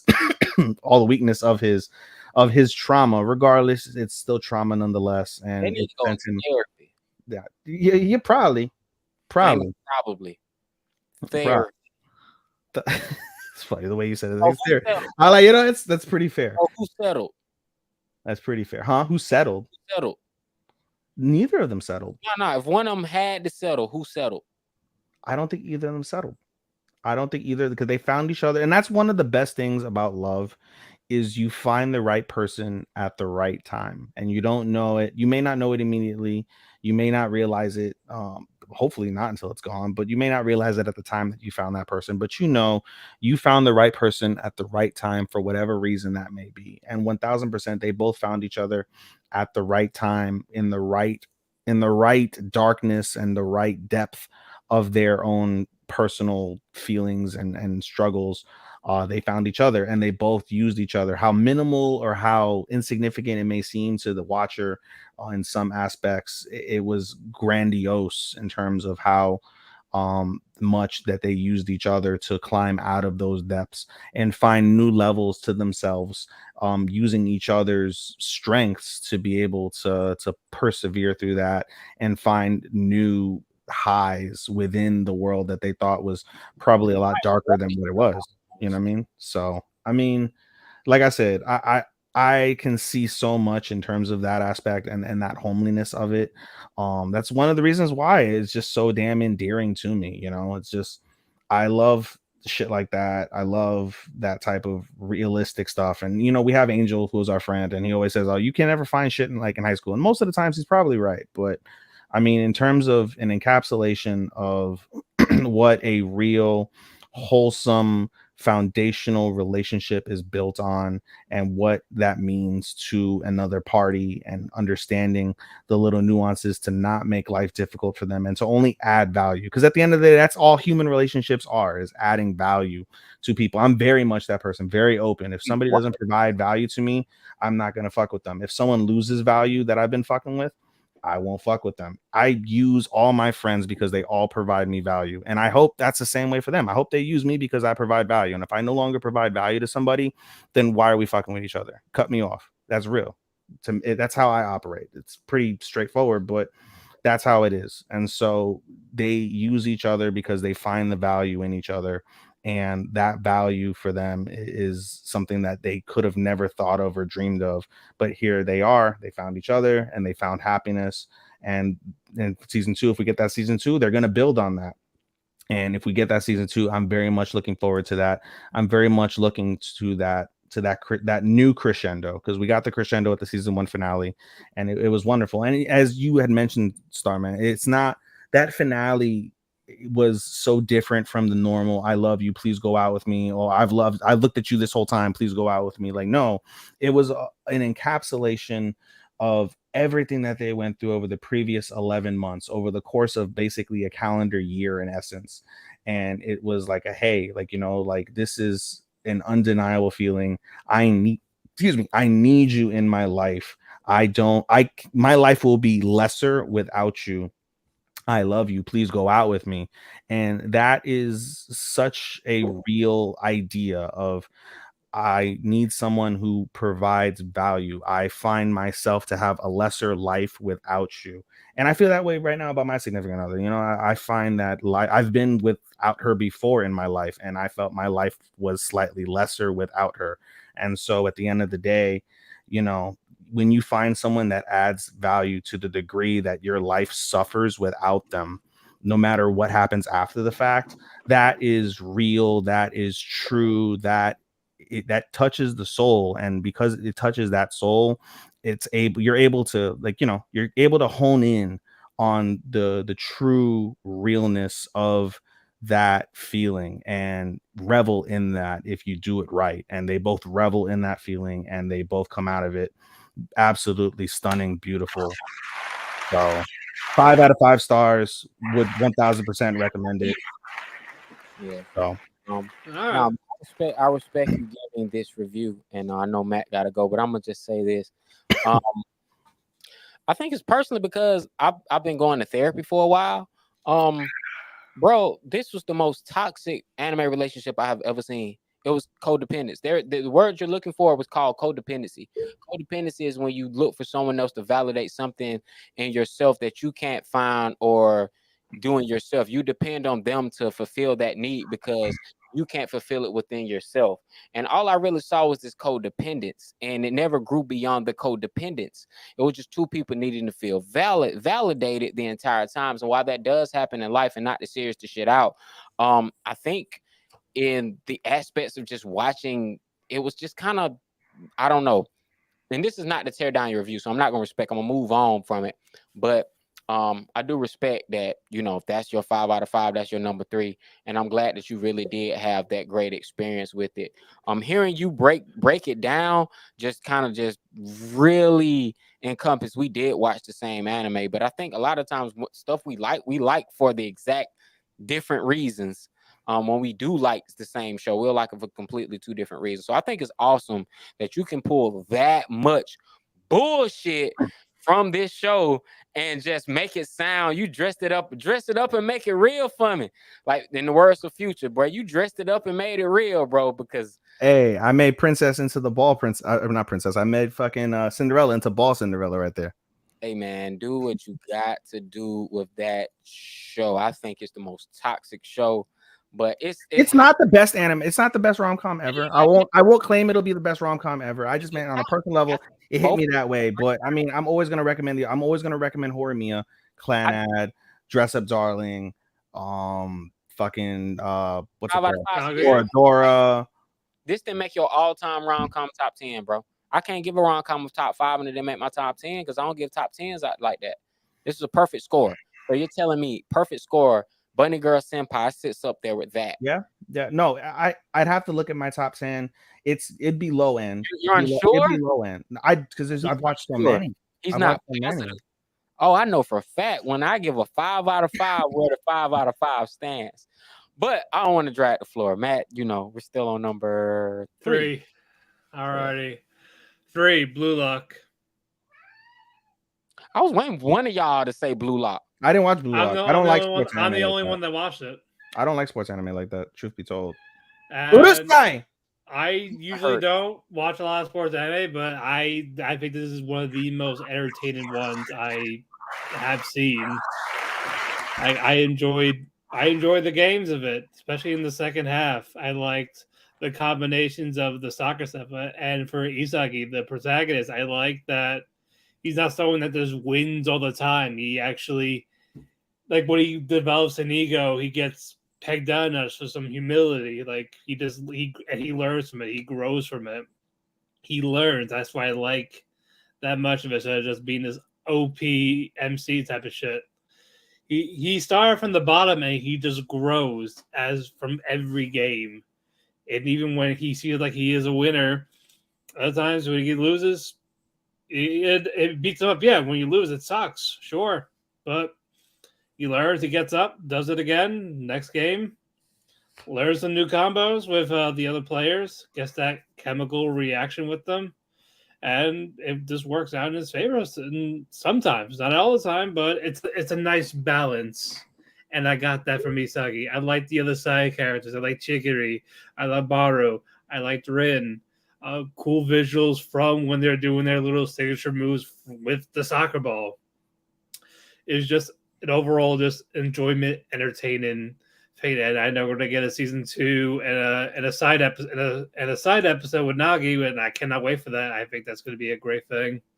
I'm looking forward to season 2. I'm looking to some more over the top, high action soccer games. In that it's not like an accurate soccer game. Sure, you can watch Aoyashi for that one. This one knows what it's doing. It gets people entertained. It gets them hooked for just some fun with it, and you get cool soccer stuff out of it at the end of the day. So this one, 4.5. Awesome. Number 2. All right, man. I'm gonna be swift, man, so we can get up out of here, man. My number 2 is Tomo-chan is a girl. Okay. Wow. No, I respect that. My number 2, man, Tomo 6 unrequited. That's the fate. I'm sorry to cut you off. If we were not counting our continuations, this would be basically number 3. Okay, awesome. Number 4 for me. Yeah, that's the thing. Yes. It took the unrequited love trope and find a way to keep it fresh, and that's hard to do. Like the supporting characters really did the heavy lifting in this series, and they pulled it off really, really well. I'm not really used to that happening, and like another point is, much like Rent a Girlfriend, you can randomly pause this show at any moment and just screen grab, and you'll get like a juicy animated still frame that you can just put as your background art. Like, and I just love that about this show. But what really puts this show over the top was the dub. The dub. And the voice actress of Carol playing both the Japanese and the English role so the whole show. The cast was great. Tomo sounded like Tomboy Tomo. Like everybody sounded great. Like the cast was unbelievably perfect, but I had a soft spot for Kara. Kara was ridiculously funny. I love her and her mom. Mommy, like, no. That just too cute. Um, I really liked it. And then when we got to the last episode, when as I spoke earlier, and June really had to be like, "Nah, Shawty, I got to protect you. You can't be the strong one in this relationship. Don't get me wrong. Tomo's like, yeah, fuck these gender roles. Just because I'm a girl doesn't mean I have to wait for you to make the move. I'm gonna make the move. You're the guy I want. I'm gonna be the one to step up." And I like how they just, kind of turned the whole gender role conversation on his head. And it's just like, no, he sees her as just Tomo, not pretty Tomo, not tomboy Tomo. He just sees her as Tomo. And she had to go through this whole journey to just try different things. And I think it made her all the better because I think she became more comfortable in her skin. She became more comfortable with being a girly girl by realizing, you know what, this girly girl shit ain't that bad. I can rock this skirt with some sneakers and I'm fine.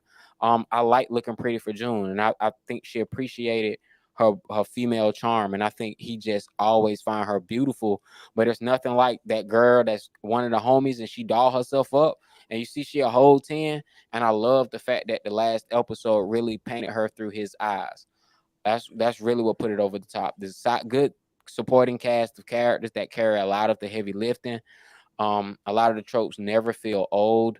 They don't flesh out a lot of the side love stories like you really want. And Misuzu's story just never goes anywhere. And I really wanted to see her get a date or get asked out or get her line exchange or something. But who knows? Maybe we'll get a season 2.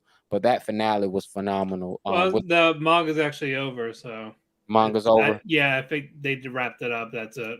That's it. All right. Well, with that being said, I still gonna stand on my choice to give this a 4 out of 5. All right. Even number 2. Hold on a second. This goddamn cat. You think I would abuse this cat or something the way he fucking meows? I hope not. Yeah, please don't. Be disappointed you abused the cat. I don't abuse my cat. I give my cat all the love I can. He just needs a friend so he can shut up at times. All right. Number 2. My Hero Academia. I swear if he's right. He is right. Okay, because all the hype, you hyped it up. 6 weeks. You said it was your number 1. Jesus Christ. I'm just telling you, bro. I listen. I was like, I know where you're going. I know that's your 2. You know why? Because I'm not gonna talk about the number 1 yet, but number 1 just shot up above everything, and I'll get into it in a moment. But number 2, Trigun. I'm sorry, number 2, My Hero Academia.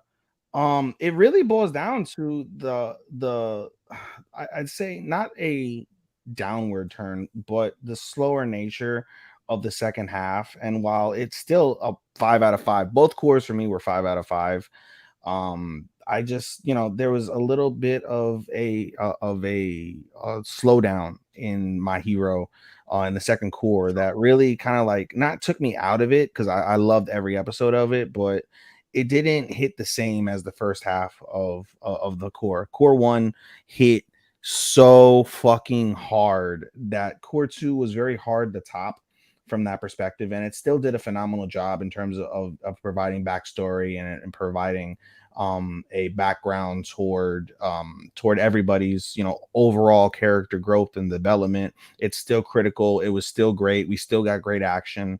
Now we see basically Deku more or less at his full power, and it's going to be a fucking sight to behold come season 7 when they have the next fight. But I just feel like I said, like I was not like, if I was here with core 1, core 2, I was like a little bit here.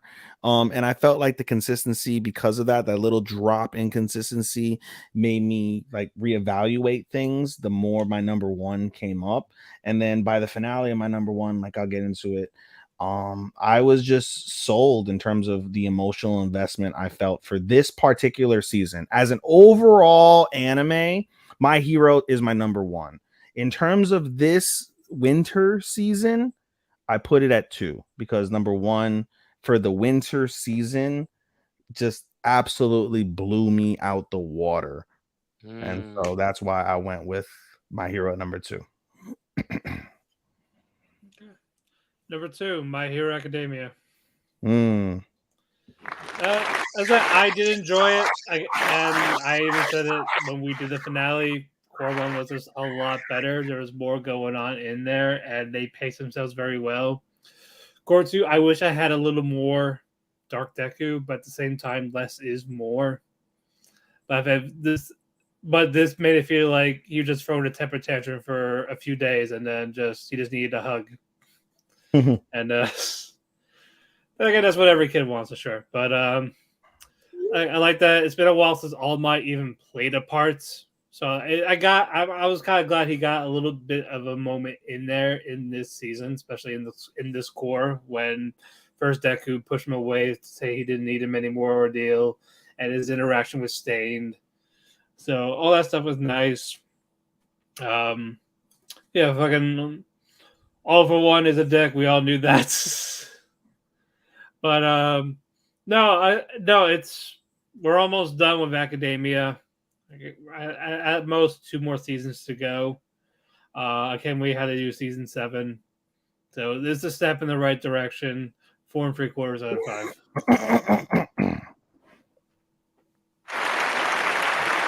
All right, number 1. All right, this is the moment. Angel Next Door. All right, my Bro, number 1. I'll go streaking if he says that. All right, man. My number 1 might shock some people. I talk shit, but I know when to shut the fuck up. And this anime made me shut the fuck up. I can complain all I want about how they released it, but Lord knows they got me by the balls. Attack on Titan Part 4, Part 3. It's my number 1. It was only like an hour. Hey, was it not? They fucking cheated. They dropped the 1 hour special, 3 episodes. And you're like, bro, how can these 3 episodes be better than all these series that drop 13 episodes for weeks? And I was like, honestly, bro, you ain't watch it. But the opening, bro, the first few minutes, bro, the rumbling is real as fuck. Real people die. There are consequences. And this whole team, I didn't think I was gonna like the team that's gotta stop. Aaron. And they're coming together with people I didn't want to come together, but I really thought it's a little 2 of the characters got a little sparkle going on. 2 of these blonde characters got a little twinkle in their eye, and I thought that was cool because he kind of told her, I've been had feelings for you, but I couldn't tell you that, but now I can. I thought, damn, that's cool. Somebody makes that grand final stand and sacrifices their life so everybody can escape. And I just like, bro, this is the reason why I watch anime. This is the reason why I watch Attack on Titan, bro. Attack on Titan finale was it was dope. It was dark. It eclipsed a lot. I couldn't stuff it anywhere else in the top 10 unless I gave it an honorable mention. And honestly, bro, it's like, put it like this. I enjoy Onimai a whole lot, but Tomo-chan is a way easier show to recommend than people. I can recommend Tomo easily out the gate. But when it comes to Attack on Titan, I can recommend that over anything else, and I'm definitely buying it. So how the fuck you get me to care about a show that you dragged out and gave me 3 episodes, and I still feel satisfied? Like, that's not supposed to happen. I want the whole season, but I didn't get it. But the 3 episodes I gave, I was satisfied enough to say that, you know what? I'll give you the 1 slot. Why the fuck not?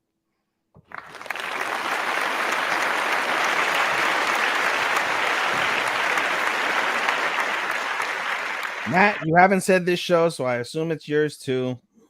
Number 1 for the winter 23 season, Trigun Stampede. Yep. I gave Trigun so much shit, and for all the reasons that Starman said he hated the show, I love this show. I enjoyed sorry, Bash. Emo Bash far more than I enjoyed comedic Bash. I didn't find hardly any of the comedy in the original funny. I found all the seriousness of this show to be so real, so poetic, so well told. I didn't mind not having as funny of a Nicholas. I enjoyed dark Nicholas. I enjoyed having a reason to give a shit about Nicholas. Even though you said Meryl doesn't have a backbone, that's a fair point. She doesn't have a backbone, but we got an origin in terms of why Meryl became so cautious, why she feels what she ends up feeling for Vash in the next series, and the trials and tribulations that she achieves. She's not just some random some random insurance girl. She had a job prior to this, and because of everything that went on, she switched jobs, all in hopes, and you can kind of put the pieces together, all in hopes of meeting Vash again. That's why she's assigned to fucking go try and find Vash and try and follow Vash. And I'm sure they'll tell the story a little bit different versus her not knowing Vash in the original versus now where she knows him so intimately. I think, like I said, in terms of all the pieces of the series, it was absolutely phenomenal. The OP is one of my favorite OPs. I rated it my favorite OP of the season. Like you mentioned, it's got that dubstep flow to it. The visuals within that OP as Vash is falling into the abyss, trying to basically grasp onto the humanity that he loves and holds so dear. I felt that to be very poetic. The ED of the show is really awesome, encapsulates all the darker tones that a majority of the episodes undertook.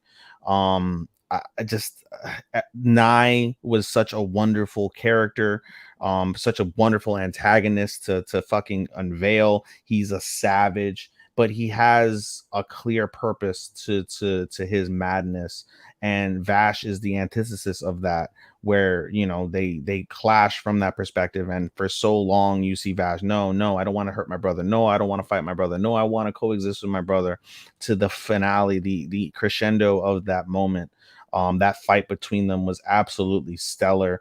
The disparity in Meryl's voice as she's trying to snap Vash out of it, the basically Inception like turns and twists that Vash endured in that like internal like dream world as Nye had him taken over was splendid. All the tortures because it was basically torture that he went through, all the tortures he went through told even more depths toward Vash, gave him more layers for you to appreciate in regards to him snapping out of it. And just the fight was so incredibly animated. It was so powerful, and at the end of the day, it still cost Vash. For him trying to save humanity, he still left the villain. Humanity still hates him, and of course we know how the series goes. He doesn't regret that in any way, shape, or form, because he did it for the greater good of the world that he lives on.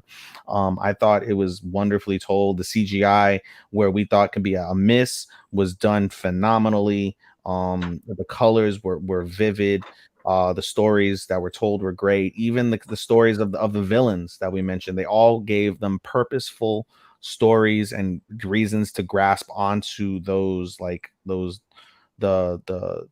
principle of their existence, and how that portrays into the development of all the characters that interacted with them during their subsequent fights. I thought it was just so well done, and for all the things that I hated Trigun for, the original Trigun for, I love this original one. This is one I would highly recommend to people, just because of all the different pieces and nuances that are done in the show.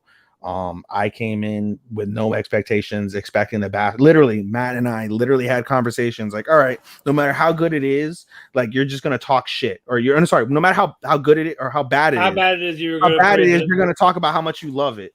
And I genuinely loved it.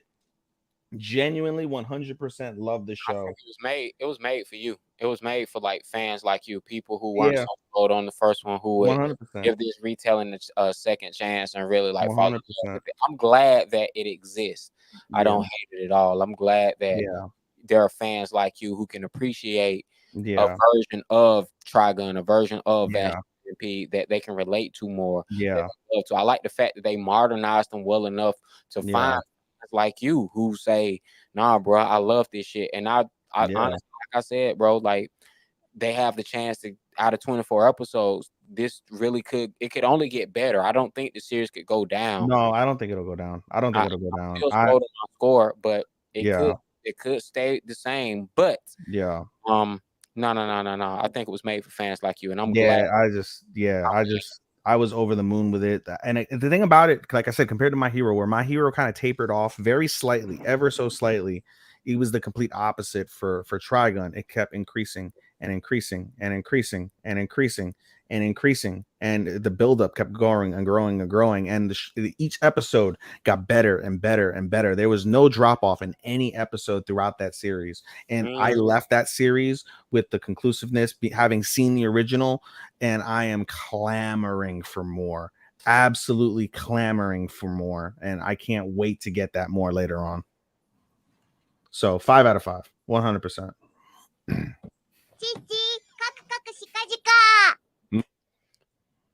That was supposed to be an applause, but you're up, Matt. You there? We got you. Yep. We got you. You're done. I'm done. I'm good. Hold on. What happened? No, it was a little glitch. All right. Yeah, sorry, guys. But yeah, number one for me is Trigun Stampede as well.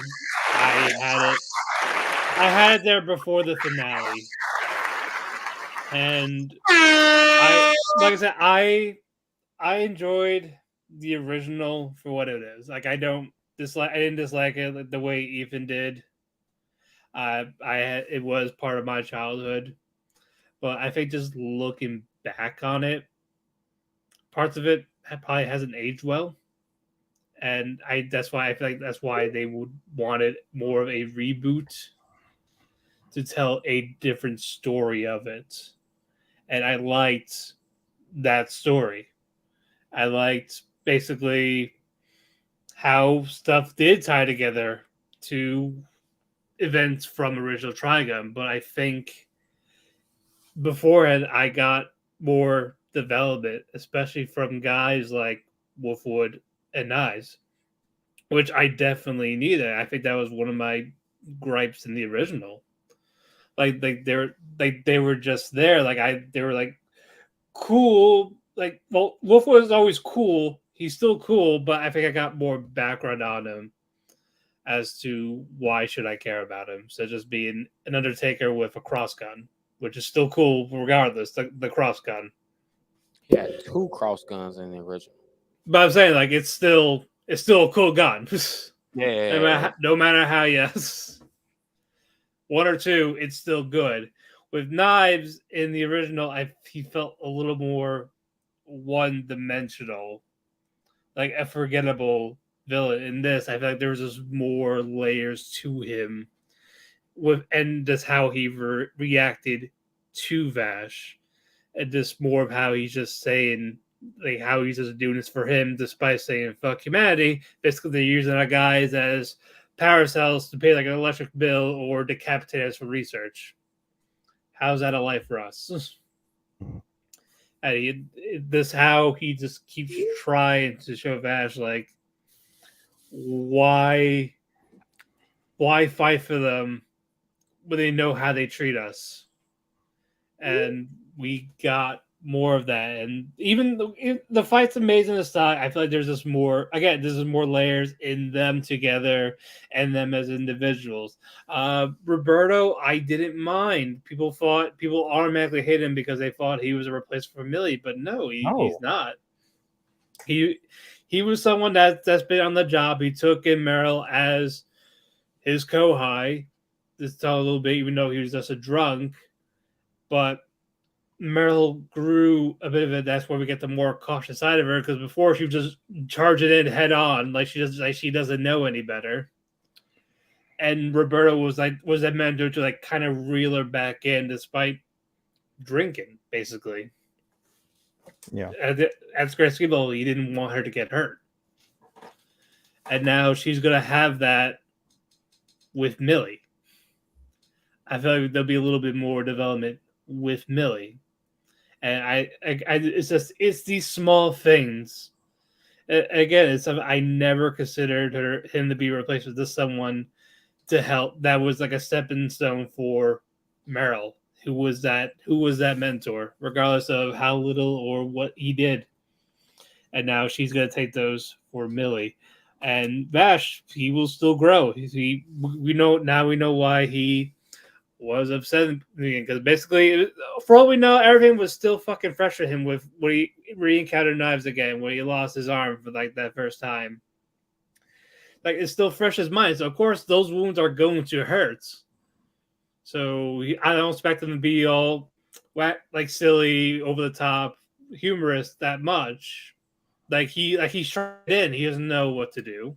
He doesn't know how humans fully are that much because usually when they are, they're dead. And it happened again. So, and now with his high in isolation, like we'll probably get more of the OG Vash a little bit maybe in the final part because he took time to heal a little bit, despite the fact he lost his brother, but the fact he was in hiding all this, like it's time to come out. He gets to try. He gets another chance to try again to coexist with humanity. Now he's got to figure out, will it actually work this time or not? So, story-wise, I liked this better because, again, as I said, more layers. But I'm not gonna discard the OG at all. Absolutely not. I do. Yeah. But it was something, again, it's something that me and Starman have watched when we were kids. Mm-hmm. So it's always got to hold a special place to us. But the people that gatekeep it, this blindly compare it to the original when there's something, it's not the case, that's not the point of it, is wrong. Yeah, Angel made a good point. A lot of people are caught up on nostalgia when it comes to the OG, and they just it's getting like Angel said some interest. He was like, "No, go back and rewatch it. Go rewatch it and see if you can say the same thing you said when you were 16, when you were 12, when you were 10, watching it, and see if you can say that now." What the hell? A lot of people probably just watched it once and that was it. Yeah, I watched Trigun all the way through at least 4 or 5 times. Like. I watched it all the way through. I owned it at one point until my anime collection got stole, but that's another conversation. Ooh, I want to flesh that out. I'm not fleshing that out. That was like the worst day of my whole. That was one of the worst days outside of family member dying. That was the worst day I ever had. Like when that shit got stole, I lost all the anime. A lot of these are not. They're not in print anymore, so I can't get them back. Did you ever find who did it? I mean, I know who did it. I know who did it. I know what it was. Just. Oh, I would have clapped their ass. I mean, it's a fucked up situation. Would have clapped their ass, huh? No, not clap their cheeks. I would have clapped their ass with that fucking strap. I had OG Platinum Edition Evangelion. It was bad, bro. Like, not gonna even get into it. I can't even remember all the series I lost. It was a bunch of guns, bunch of shit I hold dear. Regardless, Trigun was one of them. Trigun was one of the first anime I bought. I used to have posters. I held the OG in high regard, but I'm not judging the new one based off of the old one solely. It's based that's why a lot of people do it, and it's just infuriating. It's based off my enjoyment of just, I can't escape my old feelings, but it's really based off enjoyment. But yeah, you guys put it as y'all number one. Shout out to y'all, man. Like I said, I'm always happy when the fans can like, hey man, this Trigun ends up being the classic in your eyes. As long as you like Trigun, they made a successful CGI anime. Like I said, I think this anime is brave.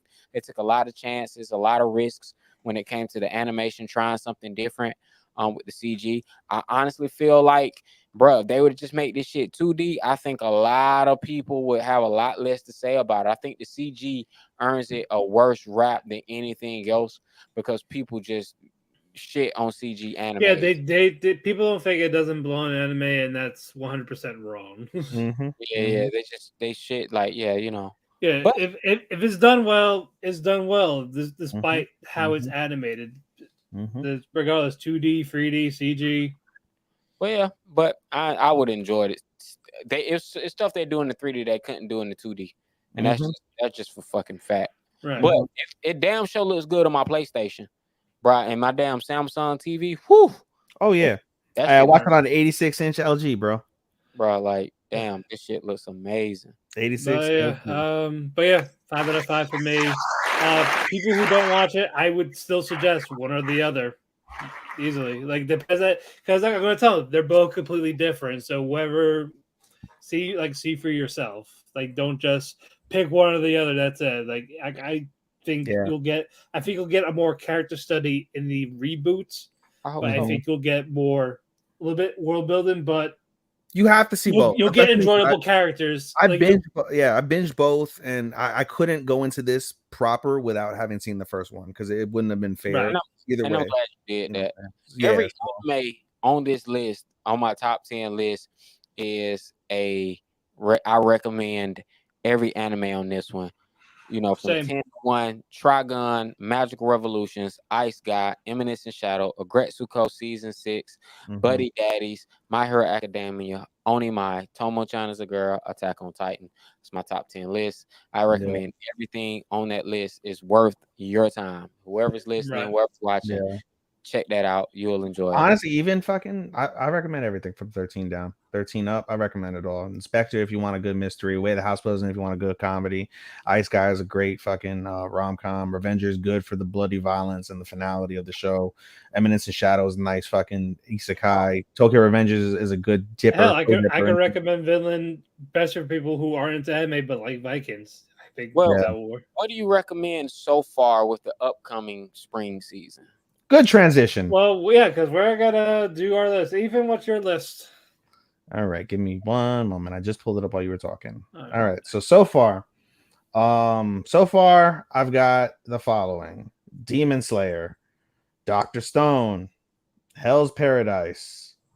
I already seen this one. That's Kaguya-sama.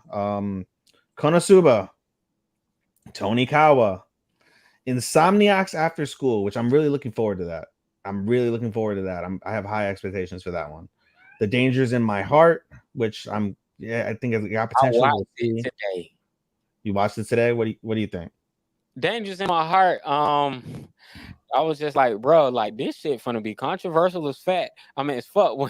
When Buddy was like, I like him fat, bro, I died laughing. Yeah, I was crazy. I was like, no. He like that poor girl. I thought he was gonna send that girl to jump off the roof when he said that. I swear to God. Walking off with him. Like, no. I'm enjoying that one. I think I might stick with it, but Hot Dive knows how to pull a controversial anime and put it on. So I honestly see they're gonna get up in arms about this, especially with like school shootings. Like just he's 1,000% a school shooter like quality fucking guy. The next theme of it, of him wanting to kill his classmates, is kind of that's bad. That's bad. Yeah, that's why I was like, American society, but that's an American problem, not a Japanese problem. It gets a pass on board. Yeah. Continue on. My Home Hero, A Galaxy Next Door. Another rom-com I'm really looking forward to is Why Raylina Ended Up at the Duke's Mansion. Dead Mount Death Play. I know you're looking forward to this one, Sean. Fucking Mobile Suit Gundam Witch Season 2. Man, you know I'm ready. I'm looking forward to it too, bro. I'm looking forward to it too. Yeah, Yuri Is My Job. Clueless First Friend. Blue Orchestra. And I believe I'm rounded out. That's 14. All right. I don't have a full complete list. But here's what caught my eye. Everything on this list that caught my eye. What I am planning to continue watching is Kimetsu no Yaiba Demon Slayer. I am going to watch Dr. Stone. I'm going to wait for the dub to stack up and see where that goes. Hell's Paradise. I watched the first episode today. I'm on board with it because it's just samurais and immortals, and I think that's really dope. Konosuba, I'm going to wait and see where the dub goes for this one. Crunchyroll has it. High Dive has the other one. I'm sorry. Crunchyroll has all of it. So let's see. I hope the dub comes sooner than later. I'm really excited to start posting and talking about Oshinoko. AKA My Star. I'm really excited to talk about that one because it's a lot of hype. People are talking about it. Like, shout out to y'all. I can't wait. I'm gonna do that one justice. I watched Yamada-kun to level 999 today. Nice rom-com is giving me nice vibes from familiar shows I like. So I'll definitely say check that one out. I'm also planning to check out, I haven't done it yet, but Heavenly Delusion.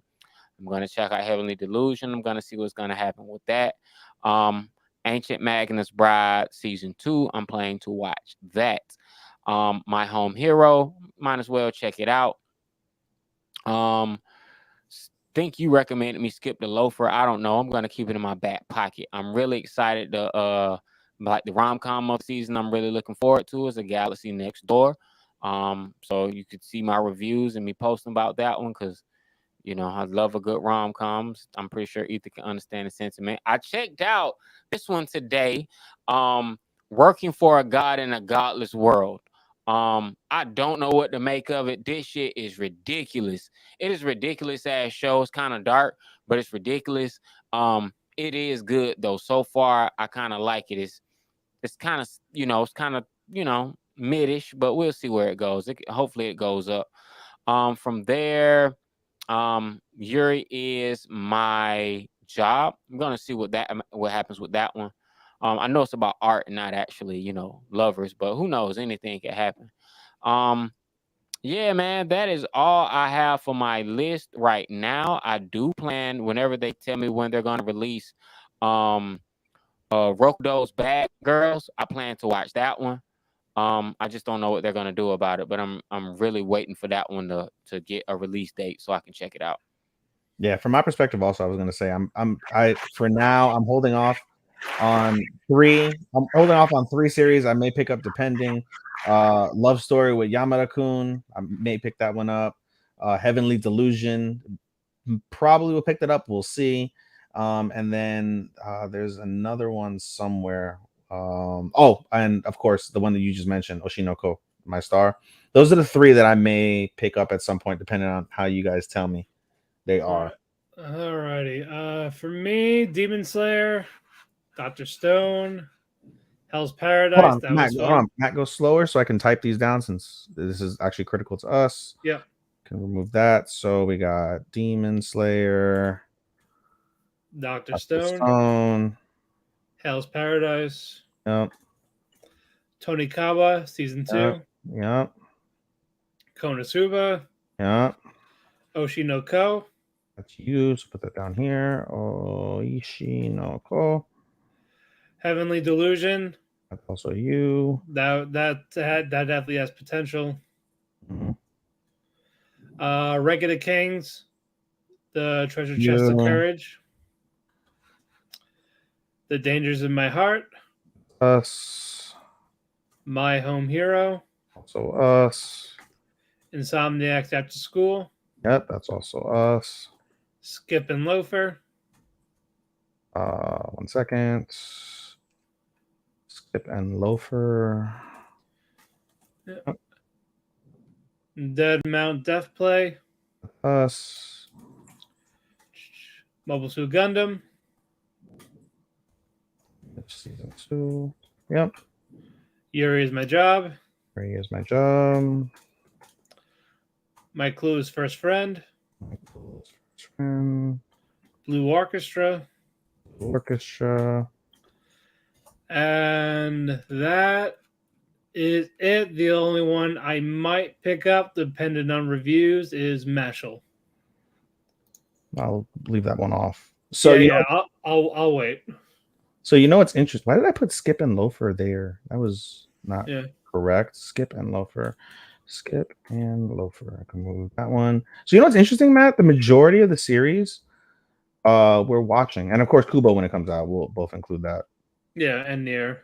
Yeah, if that comes out at some point. Yeah, so it's interesting. The majority of the series we're watching together. 1, ichi, ni, san, chi, go, rok, nana, hachi, kyu, ju, ichi, ju, ni, ju, san. 13 out of the 14 that I'm watching, we're watching together. So I only have, you have a bigger list.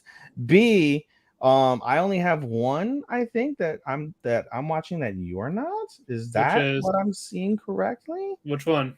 I'm looking to see. A Galaxy Next Door. Yeah, that's you're watching that. Aren't you watching? And Raylina. Yeah, sorry, Galaxy Next Door and Raylina. So I have at 15 anime. All right, well, there you go. Well, so I've got room for 1 more for now, depending if I drop or add. Well, I'll let you know how Oshinoko goes. Yeah, I'm curious about Heavenly Delusion as well. That I really like that one. Already out. Is it out? And you seen it Yeah. already? Yeah, I Nah. liked it a lot. Yeah, I got it queued up. I just started You everything. you have to search for it by its actual name, not the Heavily Delusion. Mm. If you type in Tengoku, it'll pop up. Mm-hmm. Yeah, I had that trouble. Closing thoughts for winter? Closing thoughts. Winter was cool. Pun. Nah, man. Winter was it was nice. Got a nice little slate of anime. I ain't gonna lie. I enjoyed setting the record straight with Ethan. That was fun. I do look forward to us agreeing on a lot more shows. I really hope at some point, we can have that, hey bro, like hell yeah, that brotherhood moment. I'm really looking forward to that. We had it for one of them. A few.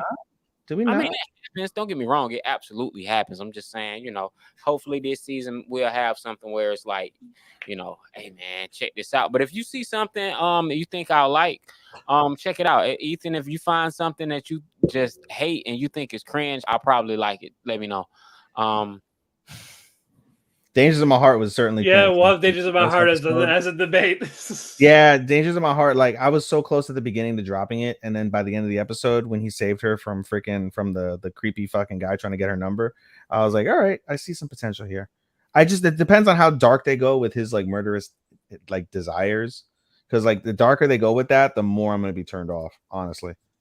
I feel you. Nah, I'm gonna check out a couple. Y'all let me know how Ranking the Kings ends. I'll pretty much jump into that one at a later date. I am looking forward to some of these movies that are coming out. Yes. Quickly before we just get off of this completely. I Yes. do know that we are getting a Black Clover movie in June. 1000%. Yeah. Supposed came out in May, but they pushed it back to June. We're getting a Yeah. Bunny Girl Senpai movie that is coming out as well in June. Yep. We're also getting a good. Psycho Mass movie Providence coming out in May. I'm looking forward to that. Movie of the summer I'm looking forward to the most is the Galactica Arc, Sailor Moon. We're not talking about Sailor Moon Cosmos. That movie's coming out to Netflix in June. Looking forward to that one. Are any of y'all going to the movies next week to go and see Susume? I haven't bought my tickets yet, but I plan to. I really wanted to go with old girl, but I'm gonna have to watch it online. Yeah, I was gonna have to go old girl, but she's not gonna be able to make time, unfortunately, given our circumstance. So I'll be watching it alone. I really do gotta buy my ticket. I may wait a week, depending. I don't know. I don't want to be in a full theater while I'm being boohoo cry. Yeah, I mean, well, I don't know, man. That director, he Shinkai, I've never seen, truth be told, I've never seen a Shinkai movie in the theater because I went and I bought both. I bought Your Name and I bought Your Name and I bought Weathering with You. I bought very rare that I buy anime stuff, but I buy stuff that I can't like watch on because I couldn't watch Your Name at the time on Crunchy. Well, when they released, they didn't come to the theaters here. Otherwise, I would have saw them. I do like the fact that they eventually popped up on Netflix and HBO. So for me, like one of my biggest things with movies right now is I'm so struggling because it never goes on sale. I'm struggling to pay $50 to see I Want to Eat Your Pancreas, and I want to see that movie so bad, but it's $50 on Right Stuff. It's 50 on like $48.99. You need to buy it. Yeah, I'm talking about buying it. Yeah, because you can't rent it anywhere. I would have rented it on Amazon or something if I could. Link, don't worry about it. But it's like, fuck, do I want to like? It's not like I feel like that's one of those ones where you got to watch it in like super clear, like 4K. I won't, bro. They don't have the Bunny Girl Senpai movie to stream. I bought it. You know what I'm saying? But it's like, so I say I want to get that, and I want to get that series eventually. But yeah, I bought it. Price. I'm not paying $100 for no 12 episode series. No, I paid $40 for the Blu-ray for Bunny by Senpai Dreams of a Dreaming Girl. I paid $40 for that, and that was. It's funny. I watched that movie immediately after Clan Ad, so I was like, I went from boohoo crying. The next day, I watched that shit. I boohoo cried again. Shit, boy. Ugh. I want to watch it because it's been a while, but I don't know. That's all I got for the season, man. It's been a pleasure. Yeah, man. Strong season. Yeah, very strong season. Can't wait for spring. That you know what? At least from my perspective, my yeah, my 5 is going to be a tough 5 to beat. Although I have very high expectations that They're all good. It's all summer gonna and be fall are tough. probably going to just shatter it. But for an opening 5 for the winter season, very, very, very strong. 1000% very strong. Mhm. All right, guys, we're gonna close it up here. We'll do plugs next week, but thank you, Starman, for being with us as always. We're always happy to have you here. We will do our Keki Shop Lupon soon. Thank you guys for sticking with us for doing Five this and a half hours. Yeah, that's why I said with no plugs. I'm just going to bed. We ate so much cake, it's like a diabetic coma. Till then, we'll either see you next week or the week after. Depends on if we catch up in time. Arigato, anato ofaku, and sayonara. Sayonara, minasan! Bye bye. Welcome to Talk to Keki.